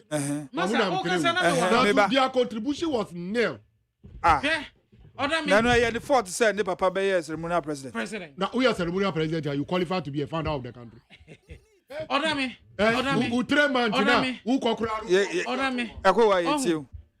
Enti enne because of free senior high school Ghana for any dawo. Ghana for any bie wo no ma bi ho. Omu NDC ni MPP so nko ayeden ewo mu. Ko yero maham don mani mahama am ye hu se. Edu abato so a ye metwa ato kakra. Ye meka no kre kakra. Be ka se be beto Ghana for. Or say more politicians. Oh, I don't know Son or patch or say I don't know yeah because in some of mukin so mu transit dream ye pa omo beka because ubeka say Ghana was founded on 1st July in your republic. I just say hey idea emunda ho how did Ghana came oh massa ye dina men kasa ye dina men kasa slave masters we were slaves to the queen. And ye dear home. Ye dina men kasa. Can't you Ghana for? Ain't you order me? How Ghana came about? Even how Ashanti came to join the Gold Coast, Eba Ghana. How? Ning na ya idea. Ewoho. Obi America say Ghana was founded by the Big Six. Why na beka? Order me. Why na beka say Ghana was founded by the Big Six? Massa, and this is why I'm munkai. Mukaya propaganda ni no mebi amoye no monye omu ni policy bia se era mahama o policy 24-hour economy enye policy policy ben no mu ko mutimi chance obetena wetimi achemu yewura baumia mu che no memu mo de holiday hu nsem na mo ti wo na mo ka mu ko chia nkofo amoka che mo ye ka no ma Ghana mebu holiday one eka holiday nanya no omo ka say omo ba mesisa Catch the ba ye ru ba omia mobile phone or beto di ache or the ato ye be adwemu hantimu nti asem ti asem na ma pe baby na mo President Mahama say youth no ehia mobile phone mu hia adwuma ye ru Mahama na na ka sa asem no oh yeah say youth no hia mobile phone yes no mu hia adwuma ye ru Mahama ene de oye magician enye yero Mahama ne beka kire ye se onye magician onye obi oyi nkonya obema Ghana mebu aye adwuma enye yero Mahama ne beka an odami mebu akase mebua enye yero Mahama ne beka sa ebra Ghana mebu epe adwuma oso onye magician no magana for ade ne oye magician na oyi nkonya obetimi ama Ghana for adwuma ya na odami in our history as a country Ghana. What did that say? Teacher for nurse for we training college. Ebetenefie. Yesuswa obi we senior high school. Na me person de ne ko nursing training and teacher training because and we automatic job. Meboa. Yewra NDC for abreso. Ena omo ba ya. Omo ntimi anfo mo je benya sa backlog ne yeden. Ewo ho. Meboa. Ye ba power 2017.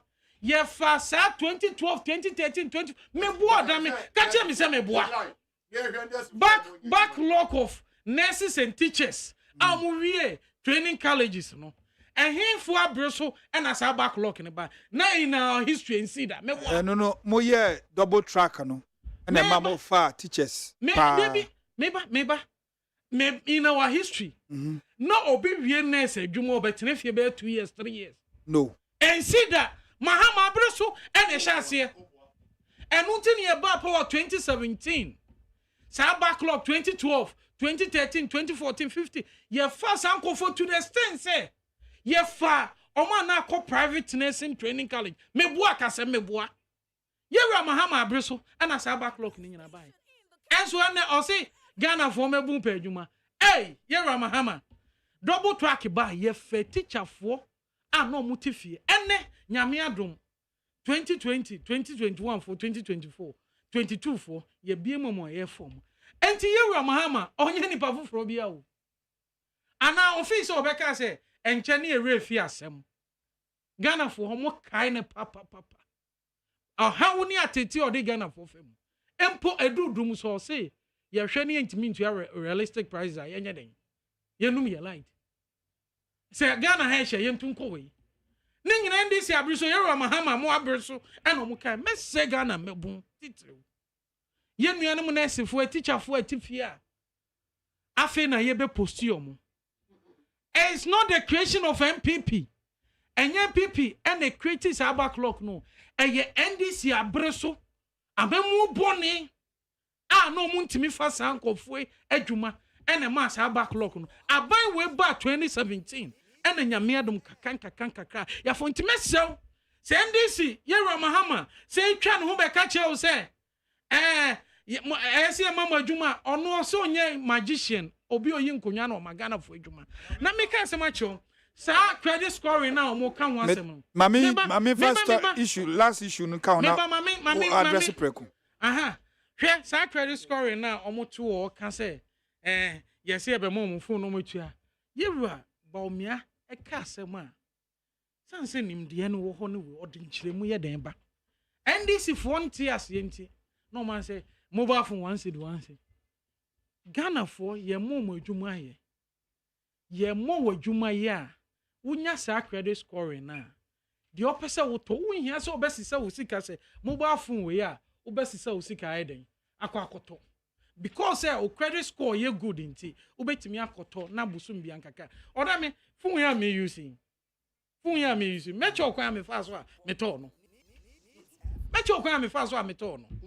Oh, enti NDC for omo ni bibipa bia ma mu mese ye nuano nketo ano gensi NDC ni bibia ma yen o oma ma mebu akwa ho kire mu atete ni kodan na mu ye rabamia so oba between 1 million Ghanaian youth ewo abefo kwanso na sa oti wo fie kura wetimi anya ska obi aye adwuma eno na ekoso ene remote works ene ekoso obi ti Ghana ha enne Abosumi otimi ene be £1,000, $2,000 because of technology, digitization.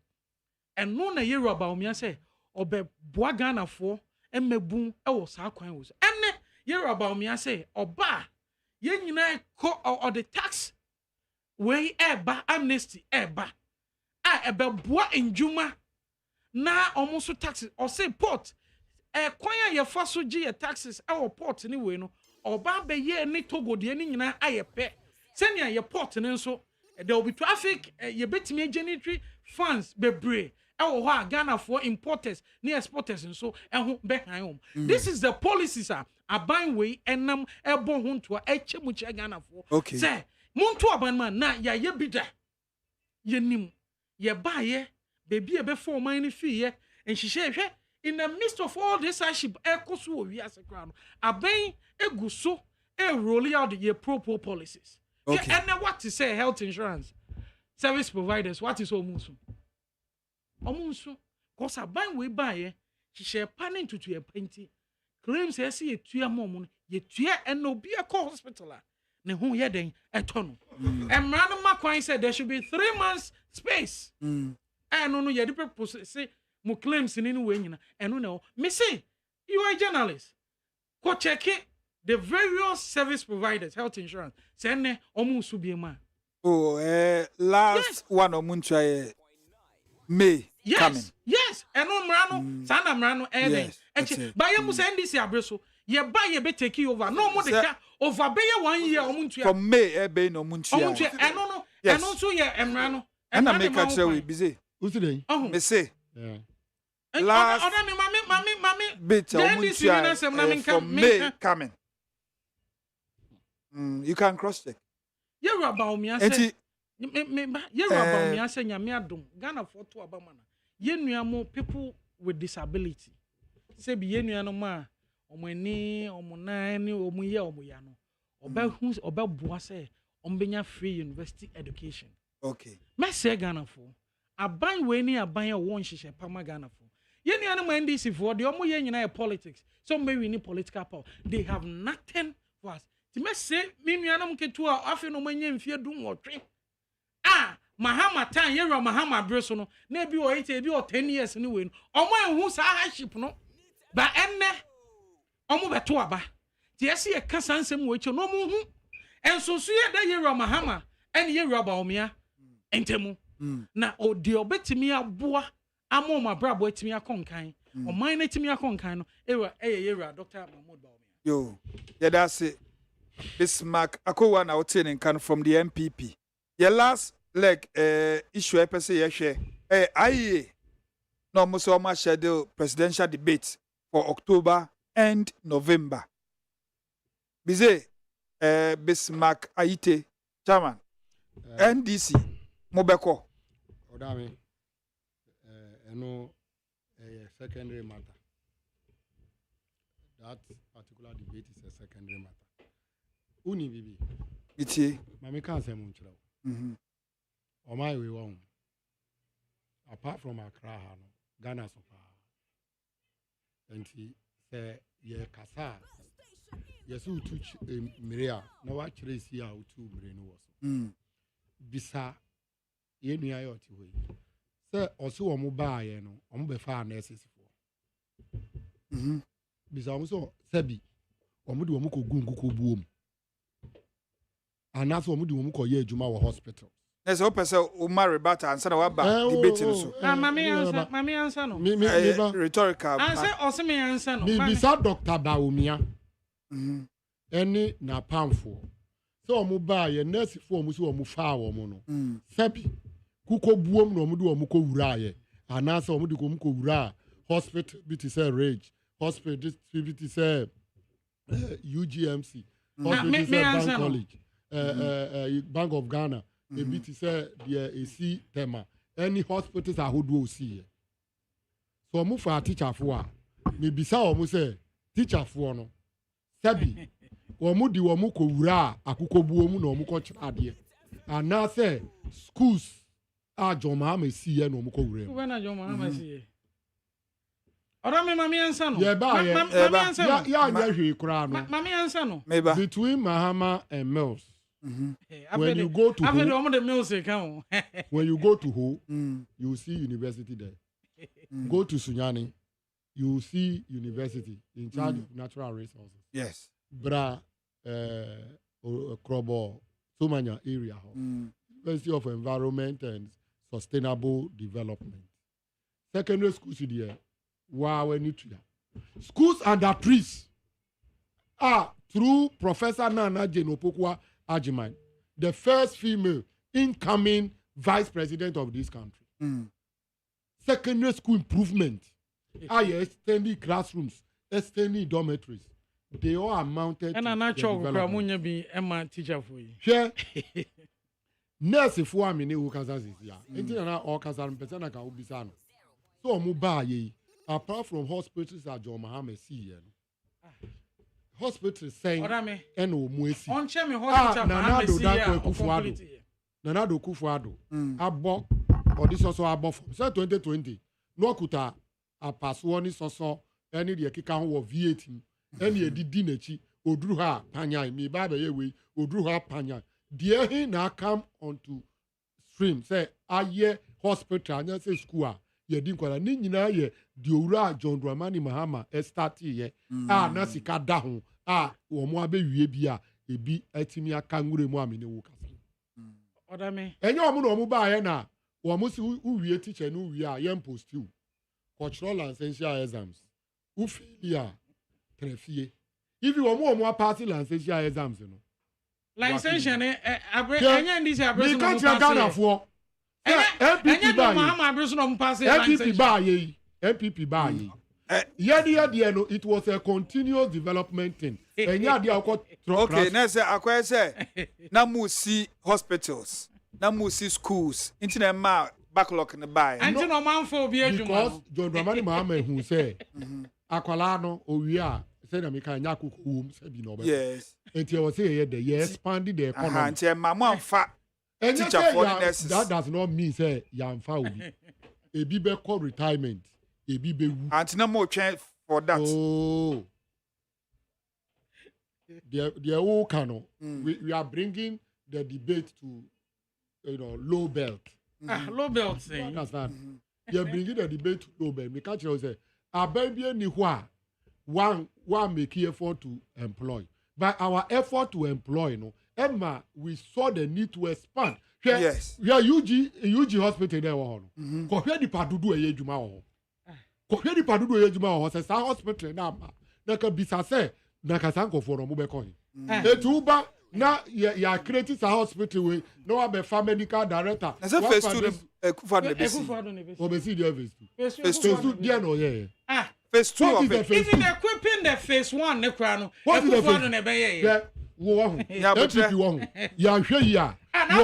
Wo mu nya ba mutro listen who are krom ha the minister of health listen who ODAME ni krom ha the minister of health ebe ka che say generator po na bi ni o Joe FM for call ya everything was there. They are just not prepared to open the hospital because it was created and finished by John Mahama. But me show say phase 2 of that project Akufo-Addo na be pesika no this year. Akufo-Addo all sign loan now jira. Because till all sign loan now jira. Make me abo voice President Mahama ankasa ka say phase 1 no wa commission that the very do commission no kasa ka phase 2. No, if you want to play to the gallery of the MPP, I don't care. No. I am telling you that without the youth, no. Just listen to me. I'm saying that say UGMC Nihua. Where would the hot doctors and the nurses go? No problem. It is another one about to us. What it is? Tell me say. So that should not come in. You should leave that one to the MPP. Or Kasano. Name information. No. Whatever the me catch you say national health insurance okay source me do ask if I know for a fact me fine bring me the paper bring me just Google clearance. Just Google ampa because Dr. Bawumia any MPP but I'm very much aware. Say Ghanaians, excuse me to say, they are not stupid again. Oh yes. For what once you ask once, and then meet here Professor Jambafo. Professor Jambafo. Or see, ahuchira ye woman says here. A big cedar. That is what we should discuss. Not about who is even the founder of this country. You understand? Can say MPP. So Uber reminding Ghanaians about some of their intro. Ghanaians. Dr. Bawumia, Edia Wanga. Or see ya quite the concrete and baby. Now obey bank. I'm Obia Ghana Nibia already 18 years. Me a bank, What Babiomu Sabe another intro. Or see obey bank account to my Ghana Nibia. Uba mobile operability, and I say mobile money. Mobile money started here, not Dr. Bawumia, not a vice president of this country. Mobile money started here, ne? Mobile money interoperability. Yes, it started under John Dramani Mahama. Google it. It's a lie. Google it. Who cross check him out? Cross check him out. Cross check him out. Mo yes, mo beye. Master Jai. No, no, sir. The evidence is there. Google and see. You don't have to go. Google when mobile operability started in this country. Me see Google when mobile operability started under gifts in this country. So what happened? Says Sika na modi ya no mobile on betis no. Drop. Okay. Don't follow them. Yegusuti. Dr. Bawumia. Catch the Ghana for ne. So no yen to Abama no. And I don't Dr. Bawumia or coach various lectures. Ojitu Muse, he is the leader of this economy. or manage it. Ora Osafoma for Bekache say, or a fantastic man.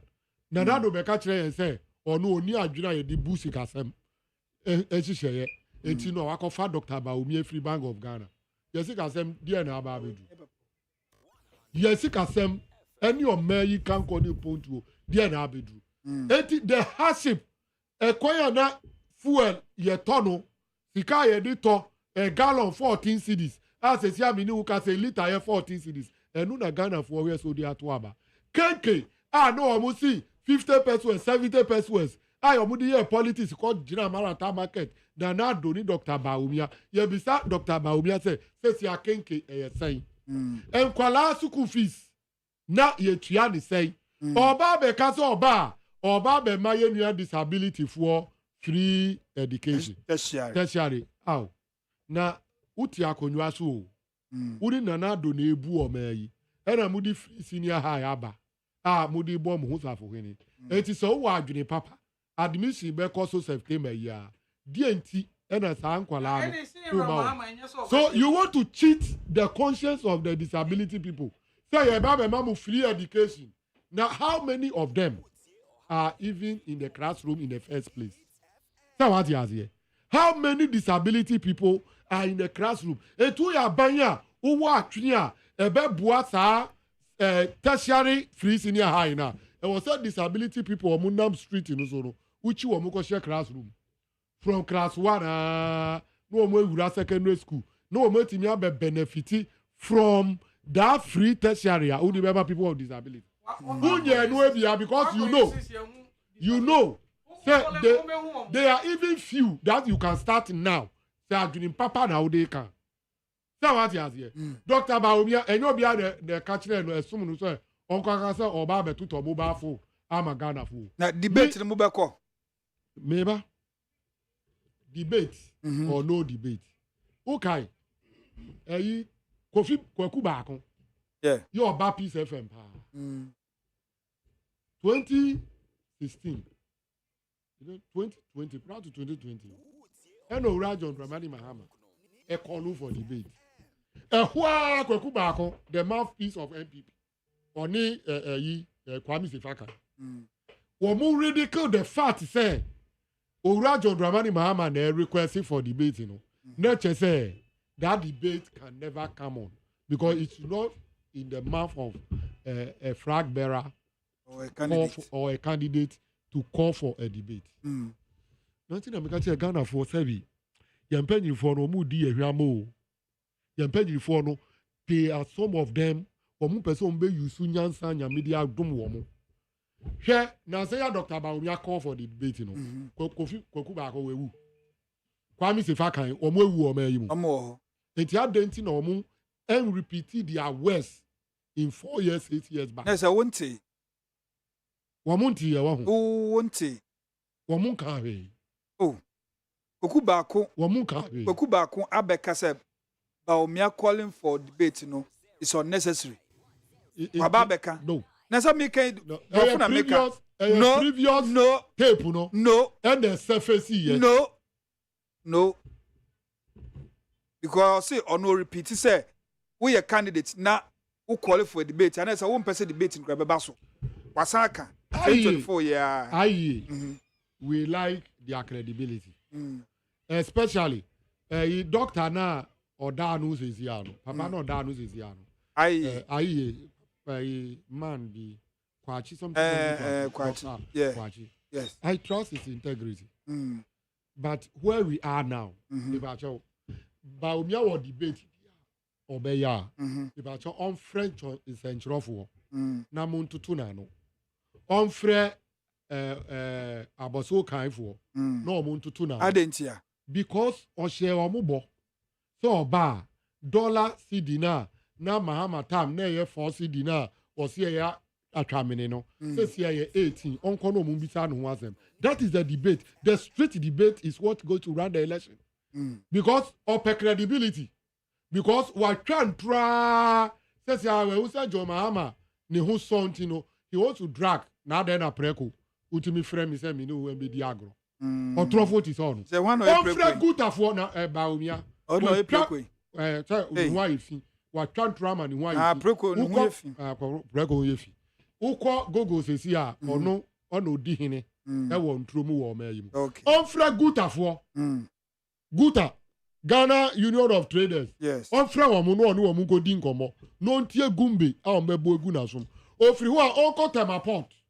No onko shia shippers authority for no. Obehu gumbe. Onko Manhattan market. No onko bisa o mi say 8 years ago mi buy no. Na kenke 70 pesos 50 pesos. Na dan na abedru 5 cedis. Obeti di o go na kenke 50 pesos.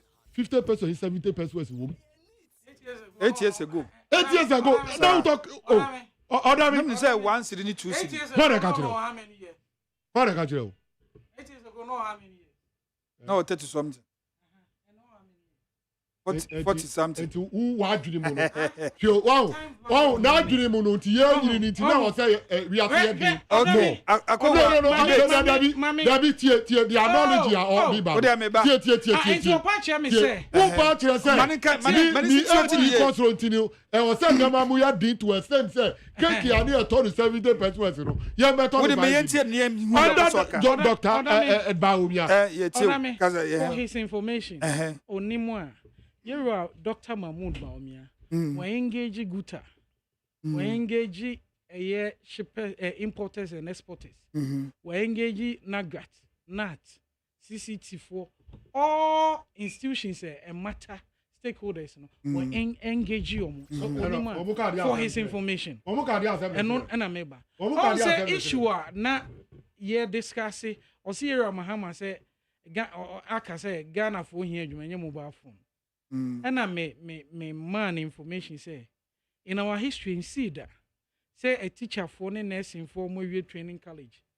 I bet if you bet 2-3 years I no money juma. And this year Brussels and a buy. Or we saw a question be I say the Kugu in Kuku Boom and our hospitals. None can per se or can say Yerama John Dramani Mahama or they are suburb from hospital on a chassis no way. None can per se or can be. Debate. Rich in the University of Ghana hospital in the UGS in the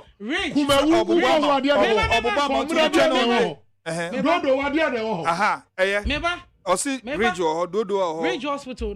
When is here? They are true. Say renovation. Expansion renovation. Yes, expansion. Now then. Renovation. No. ODAME make a renovation. Who name say expansion? Expansion. No. Ye bugu ho. Expansion. Expansion is who die way na 2 rooms. Yes, expansion. Who the yebu esemu? And two watches say yebu ni nyina gu ye. Me ba be tell the meaning of expansion. Yebu ni nyina gu ye. Yebu ni nyina gu ye. Dabi. Ebi o. ODAME ka tie. Mo fi say e better ma mo twa to bi. ODAME tie me.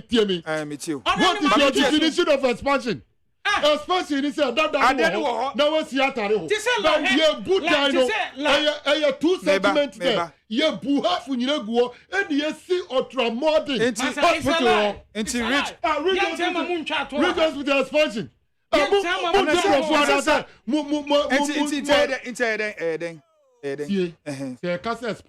Oh no, Rich hospital. Nesi hono. A dine nesi hono. Ye bu half egu. Ye aka no. Ye baby a school. Ye be saying. A new structure. New foundation. Okay. So new Rich Hospital. Yes. But who share document so a Rich Hospital expansion project. Yes. Tie. And I make a what you say? You are what is your definition of expansion? Expansion is the edifice was there. Maybe not accommodating nipa bebre. And you see new blocks account.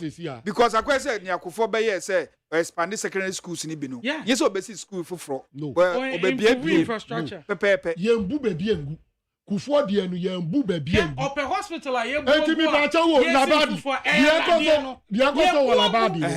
Uba ka cha expansion. Because ye boost. Uba ka cha expansion. No, yes, expansion. Wo. Journalist for no. See. Journalist for no. Eya mu wa bia. You should be perspective. Ebede si hono. Ye bu ni nyina gu the first phase hospital has been built. The other second phase, you know, why buying by? Rich. Kobisa said that they no mu yewum. Et who can tell me say Labadi ye buegu ye si and no new building now be so bu a whole hospital halfway go. Who's the parliament? You approve no a expansion of Ridge Hospital. And look at doctors in a new structure and expansion. A new structure must see what all blocks that's who you see to us. Almost to us. I'm Kasa ye bubu I don't go on. Who go? Me order. Nancy, who call you all structure? Dear Okoya. Who call you all structure? Mr. Media Okoya all structure. I am Mukanu Kretia Gada for a dynasty or no, a dada, ye buagu, and ye see hospital for first phase, ye see, second phase, you know, as 1 minute say, second phase, a minute here, Nanado Dako Kufa Riba, wouldn't say second phase now, ye de chance Ajohono. That's the second phase. Edeba Mocher Hono, and a second phase. But all structure now, and this musi a new one, the bedroom, now, me see all sorts of who there womb. Administration for yes. OPD was it supposed to be broken down? No, I don't know you're correct. Obiembu. No. Second phase. Oh, come to watch it. The entire structure, first phase, the old phase I see on is supposed to be broken down, a new structure raised. That is what is lacking. Ridge Hospital. Obey who self structure and see on from foundation to the level. Yes, no to us. I'll be on G. Echinje say. It is a multiplication. Dia bu ya Labadi ni dia new reaching a new now. There is no sense in it. Ridge. Bize. Who say Labadi de Krasama Bahosa Kofono even residents who have raised concerns be say aden a hospital si ho. No adwagru. What you say? Because mu jampo na mo gi space bi na mo si fufra fine. What you say? Ridge Hospital. Not TBA na ewum. Any TBA abedru sisia. Enyama ni antimi nya what are dilapidated building. Go share the modern things I hear. Yes, absolutely. I see say you went there with certain ulterior motives. That's also be di nukure. Na Ghana for more experiencing the regional hospital. They will tell you say it is an edifice from the ground. No two ways about foundation. It. But a new hospital. That's what I want to. Unlike UGMC and as a bank hospital. These are new hospitals. You are bringing another argument here. Tamuana Ridge Hospital. Near friend is Ridge Hospital. Says you are a friend. Ridge Hospital. Wow. You are not reading. A Greater Accra Regional Hospital. A Greater Accra Regional Hospital. A dear Bohono. Etimi Bisawu. Labadi Diano. You are a best sadino. So you see, Ridge assistant. Ridge na Greater Accra na. What you say? Greater Accra. Yes, Greater Accra Regional Hospital. Regional hospital. I'm saying whatever the case may be, the ordinary Ghanaians are patronizing Ridge Hospital. So be it Yemia. No name the foundation or the beginning of that structure. Old structure and say new one tell him. Odame. Who problem was me say old structure na see hono. Na the second phase na was said na do see no. When see etu and ye ho na ombesi. Me say no na ye den chance age ho no. Anu ye bu de da. You see. Eba much na much eba much ho no. You see Odame.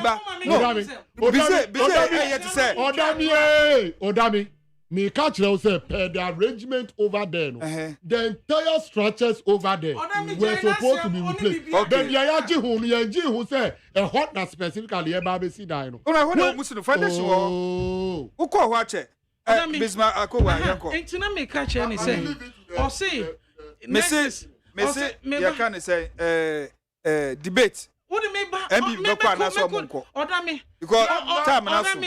ODAME. Obusa say nurses and doctors no any teachers ye de omkogu nkokobu mu na na me o che bubo hospitals na me busa ne say onka hospital John Dramani Mahawa dey asobo form ewie regional kakwa na nya ono ne sha say yewura mills abreso meboa no cre UGMC first phase yewura mills na sha say MPP na be equip second phase ye na complete here eno kwa me fan say a institutional way Bank of Ghana a institutional way but omoje mini problem hwe omoso ya omosi kumewu omunim how kumewu hospital came about damn na so me focus how it came about hwe for me na de na oka wasem na we a 6 hospital NMS okay say eno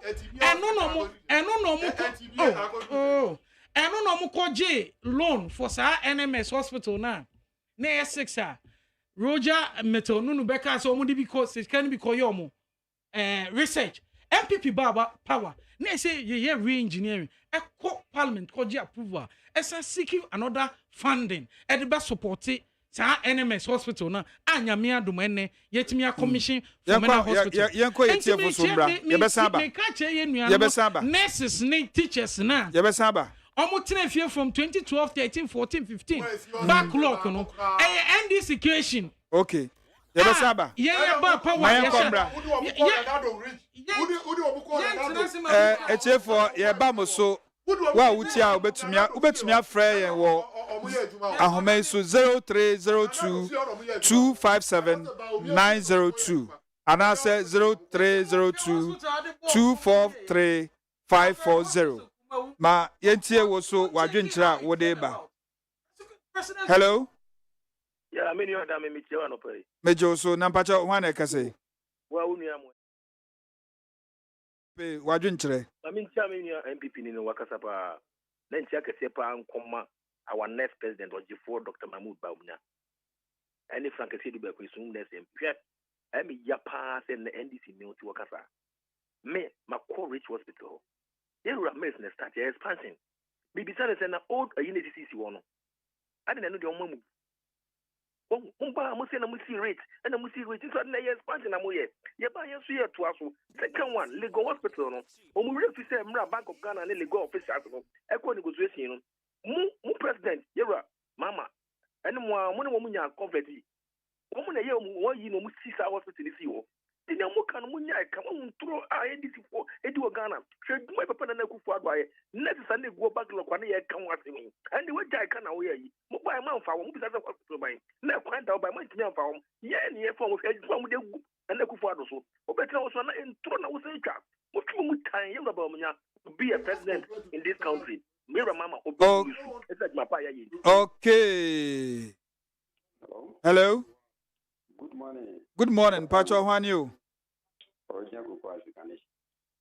Pacho Udinibio. Original Cocoa Africanish. Oh, okay, original Cocoa Africanish. Yankwe. Yadawasi. You were my power for my Ghana. ODAME. YIDIKA, my memo. Honorable Kwame Apelu, Kofi Apelu. The one about Papa. And I watched them with that, yes. So, baby, you know, one of the Mama was say Airbus. We need only at them, Yaomodia. Onkono Bodia. They say, yeah, trendy as some way, Magana for you know, Uja will be 18 years, could be generous. There was one year Airbus, Canada, 1 year at them, DBR, for a solid them, Bodia. It in the free there, I said. MPP for any Ghana for more water Ghana. Moma Manimre Nasa Moya, Fia Peruacasa, when you didn't hear or Casa. It you know, Mumia me and Nimre. Yes, you can hear Cocodisa, a mamma on Yamia, because Oma Poya Cronache and swap Poya Cronache. As I begin to start down one as opportunity to rope and money eating. Yes, and Twabamo. Yen Twabamo, here we are in Kosovo. Now, the Ghana for the true and then I die because someone penny Ada, what is no catch there? Some of us, when you are playing a bus with the Trabana, no catch as a joke for say. Or President Pierre Noir, Yamia has my 4 years time. What did they 4 years time would be in the minister or the Bayer. Yeah, they're going to be machine. Now, 4 years, they're called the Iron Trabaman. I didn't know. Okay.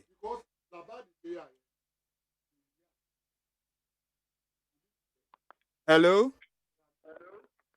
Hello. Good morning. Good morning, oh. Pacho, your friend say. Oh, again, your kind of time. Ejaus Pacho, Yanko. NDC, MPP, yes, sir. Yeah, Bill. Maybe I am Yapa, or Mampeni Kufuabres. 2007, yeah, the two about 2008. We got 10,000 now, I need the young friend 1 city. We could charge you could be 1 person, 5 persons, 5 persons, 1 at a time, yes, I am my brand, you know, 1 person, I am movie. Yeah, I did a sick of Wunamutu, Kurumanam Quarters, a CD, Quasianity, that's so. I know what if you remember, I was a genius. Ubaya will be a genius, but all this in the past 6 now towards. Now, the passes we are bunch of Ubia, not children, Ubia, the Oyabu Ghana, yeah, the Beckham. Uba, manager for the out in Tonton, manager for the any. But we don't call Campos and country who's over the airport. We're doing it. We're doing it. Ghana, Pacho, we are Ghana is a walk. Ghana is a Bolaka, Ghana or Bolaka. Yazum Lion, no many I said, do not over a Bola. Nabusumi is Jessica. It's a Bola minister. I don't know many American. But we are former president. SPO declared said, Bibian.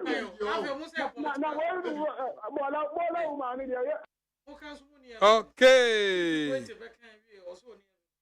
Oh, hello, Mr. Odame. Bra. I don't know, my papa will say a credit. Who said?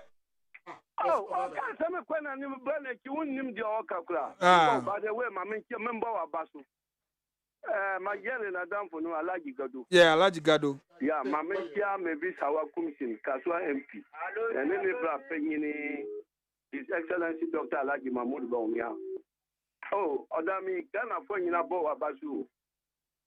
One will say, NDC. Oh, no, yeah, I always see Isla Guanchama. Wow. One will say, I see NDC for there. Tambia, Temdidia, and then Pesamun Kunya. One will say, a Jaromo. Opinion to say, Papa, where I would get Obakasa will see 77 Nagin Yajima. You have NDC near our power. But me, I am a person can show money say. There be a multi nanado on your feet. Now, Miss Odami, Miss Bisa, and this chairman or 2 or 1 young coy, no. Senior hand or better man, the Bible didn't see said. The bush and Libian or why you guys are senior high. You fear or be a new or why enjoy. But still, or Babet now will feed your swag at another on your feet. Then I said, Fidia and another buyer, or not a consequences here, but a backward year on them. But Obaka and another year fee. Now, media may slam in your name Ghana for. John the man, mamma. She Nicutarium. Or Nippy Bill, but my Yamagan. And Niculam Bola now move in a new conscience or pensure, a mere present. One thing I'm more moonshoe. None of them have a more moonshoe. Now, about Cassia and Santo about my John the man, mamma. Oh, my day. Or Ghana have you. Well, me and Napona Kowai. Pulling a Miyajima. Okay. Last caller. Pacho, Yentio. Hello? Good morning. Good morning, no Pacho Frose. Pacho Yanko. When I last caller. Yeah, the was when we saw correcting one jump, so I know. Some are all I need to say, Obisa, a Kukuba Fodiano. Share a rich hospital as my woman of fresh on the top better. So, just don't throw down the place of person who want only to go among the defense. Then your policy, Tabieti, and my book, and a bit more, and this food America fine about on Japan. And this address about Japan be good. There's something you may be. One chai said the cost. One more time the railway have a queer. And can railway the railway is about railway society. One more address for the time you may now queer. In part, from on again. That's it.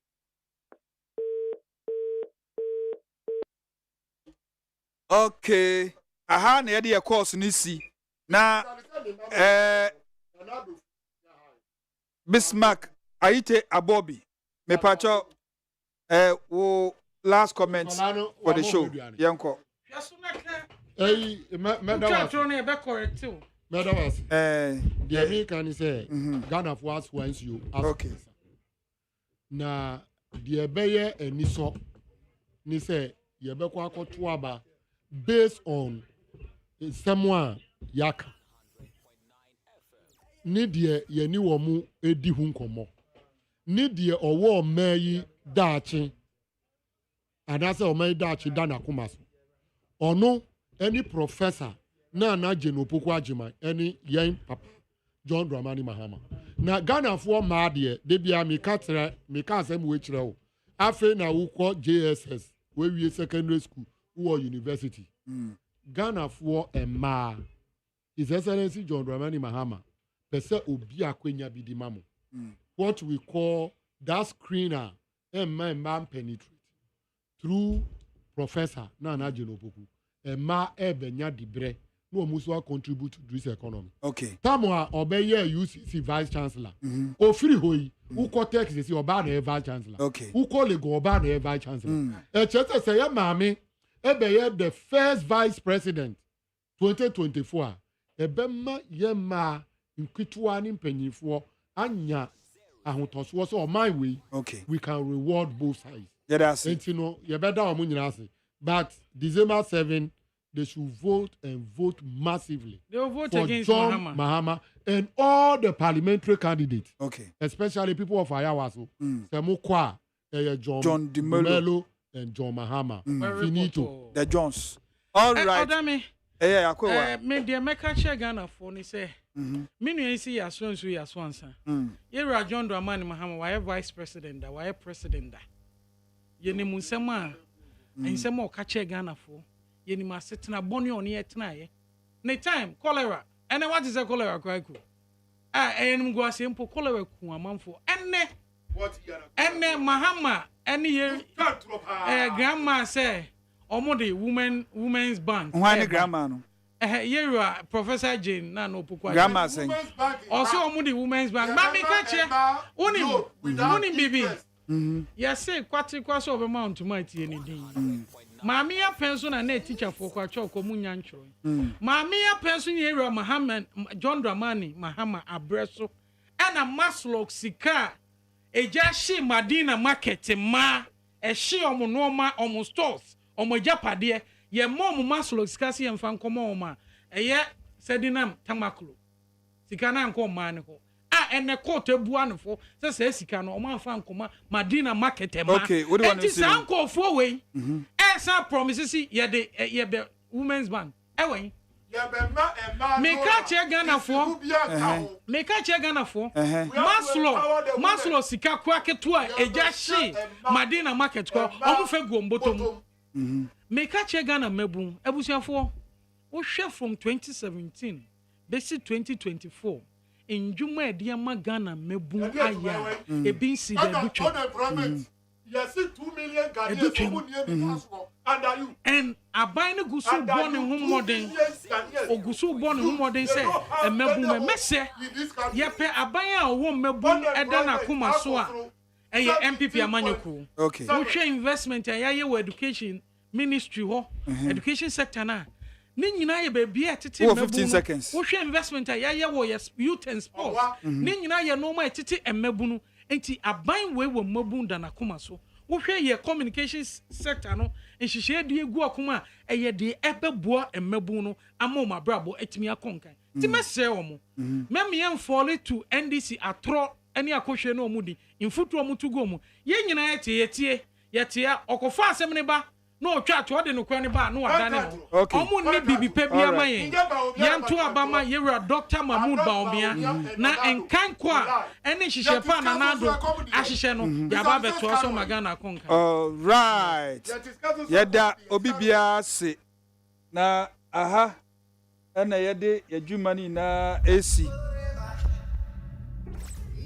opani kododame ADDO me na metena adwom na mede nsami na besumwo nda no pay yenya Bismarck Aite Abobi of the NDC aya waso West Wogon chairman ena obeboa me pensen nsem Bismarck Akowa from the MPP onso beboa me nsem no mutinchichirim kakra o so mde bae Yadi Kofi Akpalu the founder and leader of LPG party and as a Liberal Party of Ghana yenene betena ha ne twetwe nkomo efa various issues ho na producers are minimum ye adwuma Mami Julie ene Francis Okokroko ye do bibia si kosi aboaje enso tekona na omam informations ankosi medase ti yakramu ina ye wonder sende ye besen hia bye bye